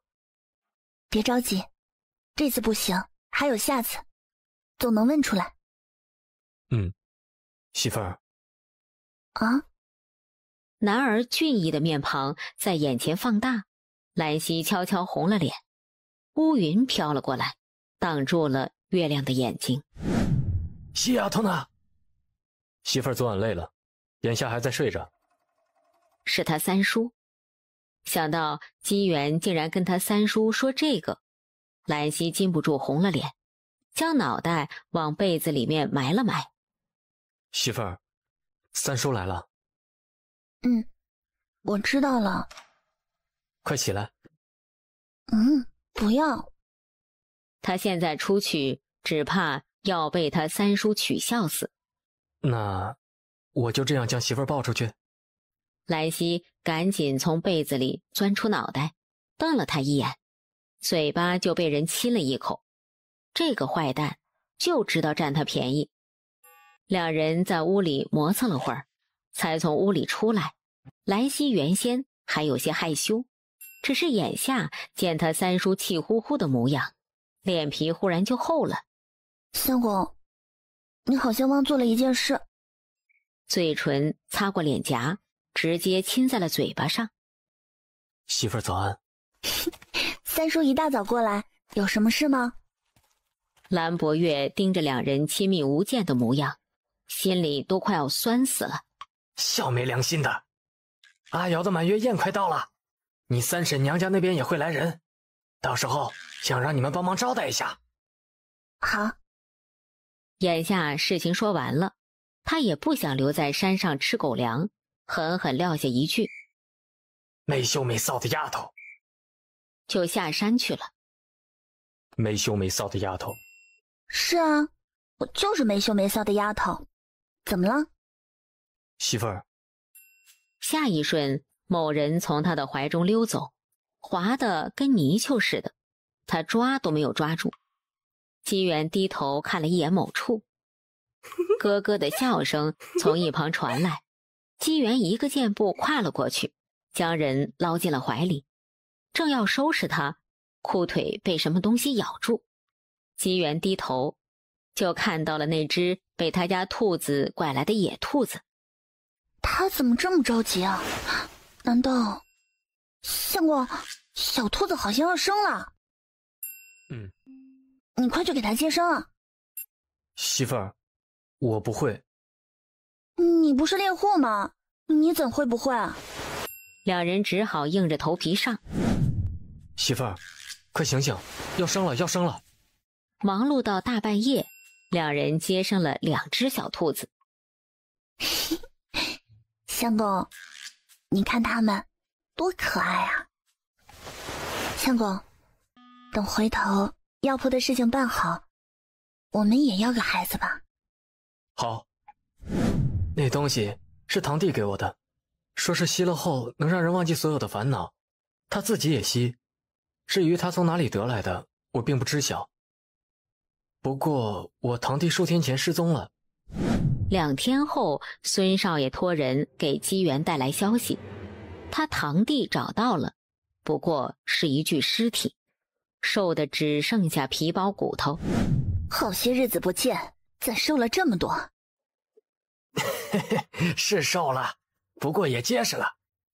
见到了就好，有什么话回头不能说，先见过亲家母。初次见面，也没有什么能给你们的，这点心意，你们就收下吧。闺女儿信上都跟我说了，回了村子后啊，多亏了你们照顾。姥姥，您说笑了，是婶子照顾我们才是。大哥大嫂，有什么话咱们等到了家里再说也不迟啊。知道了。车上不止一人。相公，等回头你注意点，若是有什么不对劲儿，就跟我说。媳妇儿放心，一切有我在。哎呦喂，这牛车可真高。博月啊，你可是瞧不上我，乐意扶嫂子，却不乐意扶我一把。二姥姥，还是我来扶你吧。二姥姥身子如此娇贵，我三叔啊就是一粗人，若是将姨姥伤到哪里，可就不好了。你是谁？这哪里杀出来的程咬金，竟然敢坏他的好事？我叫兰溪，兰博月是我三叔。哼，不过就是个乳臭未干的小丫头，你有什么资格？哎，二姥姥，你看你怎么这么不小心啊，竟然从牛车上滑下来了，幸亏我在，不然啊，你可不就摔倒了。你吴氏怒，分明就是他硬将他扯下来的。娘，闺女儿，快下来吧。姐夫，姐姐呢？好些日子没见她了，我想她的。蓝博月的目光淡漠，指了指田氏的屋子，田秀秀就朝着那边走去。这田家丫头可真没教养，见到长辈连招呼都不打一声。田秀秀顿住脚步，朝着庄氏走去，将庄氏上上下下打量了一遍。姐夫，这是你请来的下人吗？如此议论主子，要是搁在我家，早就叫人赶出去了。嘿，你说什么啊？你说谁是下人呐？哼，当然是在说你。秀秀，对不起亲家，这丫头从小缺乏管教，等回了家中，我定要二弟好好管教。大哥，你与他道歉作何？他穿得这么破破烂烂，能怪秀秀将他当下人吗？够了，你若是还在这里胡说，就给我滚回家去。吴氏一跺脚，挽着田秀秀进屋去了。亲家母，真是对不起。庄氏听到这话，刚要苛责，王氏一个眼神扫了过来，他立刻将到了嘴边的话憋了回去。和亲家无关，二位许久没见女儿了，先去看看吧。老三媳妇儿瞧着这么正派的一个人，怎会有这样的人家？真是没有规矩。二婶说的没错，这丫头也太过分了，怎能说二婶是下人呢？就是，二婶可不是个忍气吞声的人，受了这么大的气，咋能不找回来？嘿，你别以为我看不出来啊，你这是激将法，我可不会上你的当。哎，二婶，我不过是在替你抱不平啊。你说那个丫头要我阳痿啥呀？那再怎么说，这里可是西河村，是二婶的地盘。二婶被一个外来人欺负了，这事儿要是传出去，面子还往哪搁呀？你说的对。兰溪话落，走回姬元的身侧。媳妇儿不喜欢那丫头。确实不喜欢。姬元活动着拳脚，兰溪讶异地看向他。哎，你干什么？我去教训他一顿。你个大男人打女人，好意思吗？只要惹媳妇儿不痛快，我都好意思。你的心意我了解，不过不用你出手，二婶自然会收拾他。这孩子取名字了吗？叫田什么？柳氏这辈子就为田伯恩生了这么一个女儿，好在田伯恩不嫌弃，一直待她极好。可是这些年他没少受旁人的白眼，尤其是吴氏这个妯娌。三叔说阿瑶是他的长子，却是田家的长孙，所以啊，在田家便叫田景瑶，回了兰家就是兰景瑶。西丫头说的对，母亲，我和媳妇儿都商量好了，以后阿瑶若是在田家，就叫田锦瑶，什么田锦瑶、兰锦瑶的。既然闺女嫁给了你，那这孩子就该姓兰。不管是孙子外孙，我和你母亲一样疼。呀，亲家，怎么了？哎呀，老鼠啊，老鼠啊！庄氏举着扫帚就朝着吴氏挥了过去。我让你打老鼠！哎呦，你打我干什么呀？娘，你别过去，恶人就得恶人磨。许久后，他手里提着一只老鼠，神清气爽地从屋内出来。嘿，亲家，我刚帮着你弟妹捉老鼠，不小心伤到了他。亲家也不是存心的，这事儿啊，不能怪你。顶着一身的伤，艰难地爬到门口的吴氏，听到这话，直接气晕了过去。相公，将亲家扶到床上去。兰溪给吴氏进行了一番诊治，直接导致满月酒这天，吴氏直接下不来床，而田秀秀则被迫在床边照顾了吴氏一天。满月酒宴一结束，田伯恩和柳氏就迫不及待地赶车离开了兰家。原先见到我二婶和秀秀过来，我还以为阿瑶的满月酒要横生枝节，却没想到这么顺利。说来，这还多亏了西丫头和侄女婿。耳边传来孩子的哭闹声。吼吼吼！我的小阿瑶，别哭了啊！你再哭，我就要亲你娘了。没个正经。媳妇儿，你看他还哭，可不是我想亲你的，是阿瑶让我亲你的。就在兰博月即将碰到自家媳妇的时候，门外突然响起一阵脚步声。爹，娘，你们怎么回来了？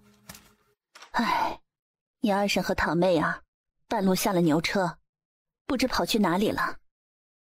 我和你爹觉得他可能回来找你了，就回来看看。田氏皱眉，他就知道这个二婶和堂妹没这么容易安分。清风拂过面颊，兰溪舒服地闭上了眼睛。纪元转头时，瞧见小媳妇露出的神态，目光落在了媳妇纤长的眼睫上，调皮地伸出手去拨了拨。兰溪睁开眼睛，她迅速地收回手，左顾右盼，假装什么都没有看到。你刚才在干什么？什么都没干。兰溪微眯着眼睛审视着他。什么都没干呢。好啊，看我怎么收拾你。哎，兰溪一下子窜到了他的背上，姬元连忙用手托住。山林中响起一阵欢笑声。天快黑的时候，姬元背着兰溪回了家中。刚到家门口，就看到门前站着两人。那两人不是别人，真是嵇康和牛氏。你这是干什么？没干什么，这是我家的门，我想关就关，这位伯伯恐怕管不着。你，相公，我们回屋。纪元，你们走吧，我和你们早已断绝关系。你给我再说一遍。你说什么呢？纪元，咱有什么话能进屋说吗？不必。当初的事情是我不对，我不该那样对你们。元儿，你回来吧，我承认这个媳妇儿。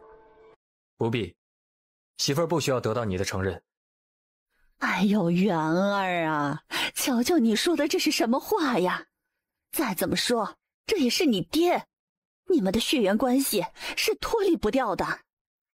他不是我爹，这句话到底没说出口。姬元不再理会，转身进屋。你瞧瞧他这是什么态度？媳妇儿，我没事，你不用担心。我知道你没事啊，我相公是谁啊？可是这山中最厉害的猎户，怎会在意那群没良心的人呢？嘿，那我就永远陪着相公，咱们一辈子也不分开。不在意，其他的我都不在乎，只要有媳妇儿就够了。那我就永远陪着相公，咱们一辈子也不分开。好。可惜啊，学医呢也要懂得变通，死读书并没有什么用。所以呢，大姐这里有件事，你可以去锻炼一下。什么事啊？我不干，你的事凭什么让我去跑腿？哎，这怎么能是我的事儿呢？你难道忘了当初差点被谁欺负了？你姐夫那爹和后娘你是没见过，可不是无事献殷勤的人。昨日跑过来绝对有事儿，直觉告诉我呀，这事儿还和基定山有关。你难道想要看着基定山如今这般逍遥？你为何不去？我倒是想去啊，都怪你姐夫太粘人，如今半步都离不得我。你说我在他的眼皮子底下怎能行动啊？哎呀，成，你别说了，我去。好妹妹，我交代你的事儿好好做，等回头啊，大姐也给你介绍个好男人。相公，你说我将可心介绍给谢石安怎么样？药田里正在观察草药的谢石安猛地打了一个喷嚏。好端端的打什么喷嚏？西定山竟然要成亲了？据说还是姐夫那爹标行标头的闺女儿，天地大小姐。我还打听到那家人要的聘礼有些多，所以呀，他们昨日过来可能是想问姐夫要钱。哼，当初将我们赶出来，如今遇到这事儿了，倒是想起我们来了，哪里有那么容易？知道他们什么时候下聘吗？应该就是这2日吧，不过要等着他们把聘礼凑够。想凑够聘礼，这还不简单？姐，你想干什么？当然是帮他们一把。蓝大夫，没想到于三少爷还记得我。蓝大夫与我们于家有恩，自然记得。不知蓝大夫今日来有何事？我今日过来是给于三少爷介绍生意来的。什么生意？不知于家可放利钱？蓝大夫需要？我不需要，不过有人需要。兰溪坐在马车里，看着牛氏将银子收了，这才将目光收了回来。蓝大夫前来找我，就为了让我借给那妇人50两银子？是啊。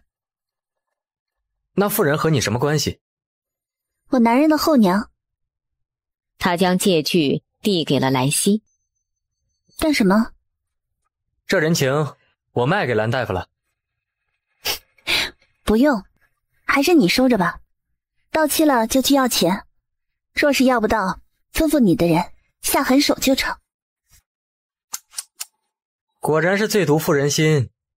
蓝大夫要求我做的事我已经完成了，不过蓝大夫可要记得，你欠我一个人情，他日我若有事相求，蓝大夫可不能袖手旁观。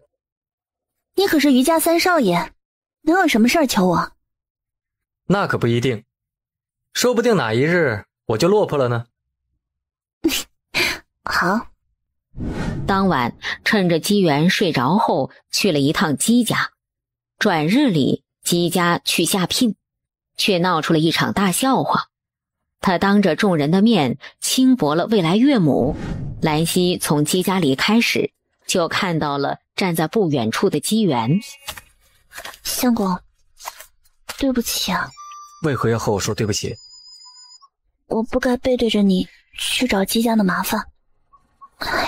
可我就是见不得他们理直气壮地欺负你，他们凭什么？一抹柔软落在了他的唇瓣。笨蛋，我没怪你。媳妇儿，以后不用再做这样的事情了，我是真的不在意他们了。姬家的那些人不疼你，那是他们不识货。相公别怕，以后都由我来疼你。好，媳妇儿，我们回家吧。说好了，以后都由我来疼你，你怎么还抱着我呢？天黑，路不好走，我抱着媳妇儿，免得媳妇儿受伤了。媳妇儿若是受伤了，以后还怎么来疼我？他什么都可以不要，只要他能一直陪在他的身边，哪怕前方是刀山火海，他都甘愿。孙少爷的身体如今已无大碍，日后切记别沾染的东西即可。不会再碰了。蓝大夫，今日我过来是有事找你。昨日里我参加朋友的聚会，在聚会上见到几个富家公子，他们的神色和我当初有些相像。这位小哥生得好俊俏啊。蓝大夫啊，不介绍认识一下吗？这是我的病人。孙良离开后，兰溪转身回隔间。病人？哎呦，谁信呢？我瞧着郎有情妾有意的，脑子里是狗屎，看到的自然都是狗屎。臭丫头，你说什么？于姑娘还是说说来找我何事吧。也没什么事，就是在家待得烦了，想出来走走。可我又没有什么朋友，于是就想到了你。于姑娘能想到我，我很荣幸。若是于姑娘喜欢，尽管来我家坐坐，我很受欢迎，想住多久啊都没有问题。于三少爷，令妹在我手中，明日明远镇沐雨楼见。于三少爷这是什么意思？蓝大夫绑了我妹妹来要挟我，眼下还问我什么意思？于三少爷这话就说的不对了。于姑娘可不是我绑的，她是自己来找我的，而且我也没有想要要挟于三少爷的意思。如此还不算要挟吗？我邀三少爷过来，可没说干什么，也许不过是喝喝茶呢。蓝姑娘说说，什么意思吧？于姑娘在家中待得憋闷，想出来散散心，就找到了我。我答应你照顾她一段时间，这段时间护她周全。三少爷看我如此体贴入微，难道不该给我点酬劳吗？哼，这些年我们于家走南闯北，脸皮厚的男人我倒是见过不少，可若是女人，也就只有你一个。多谢三少爷夸赞。说吧，这次又想让我帮什么忙？想借于少爷的手，将全县城有权有势有钱人家的少爷邀请到一起吃顿饭。就这？就这。当然，我很穷，这饭钱嘛，我出不起，还是得于三少爷掏腰包。不过，于三少爷财大气粗，想了也不会在意这几个钱，是吧？我可以答应帮你这个忙，不过我要知道理由。如果我告诉三少爷，家中有个胞妹，到了适婚年龄，我娘想要给她寻一门好亲事，三少爷信吗？你这么看着我作何？我忽然发现，于三少爷的条件很是不错，不如三少爷将我胞妹娶了吧？邀请各家少爷的事情，我答应了。你想要我何时邀约，地点选在何处？越快越好。好，那就明日午时。至于地点，就选在这里吧。于三少爷果然是财大气粗。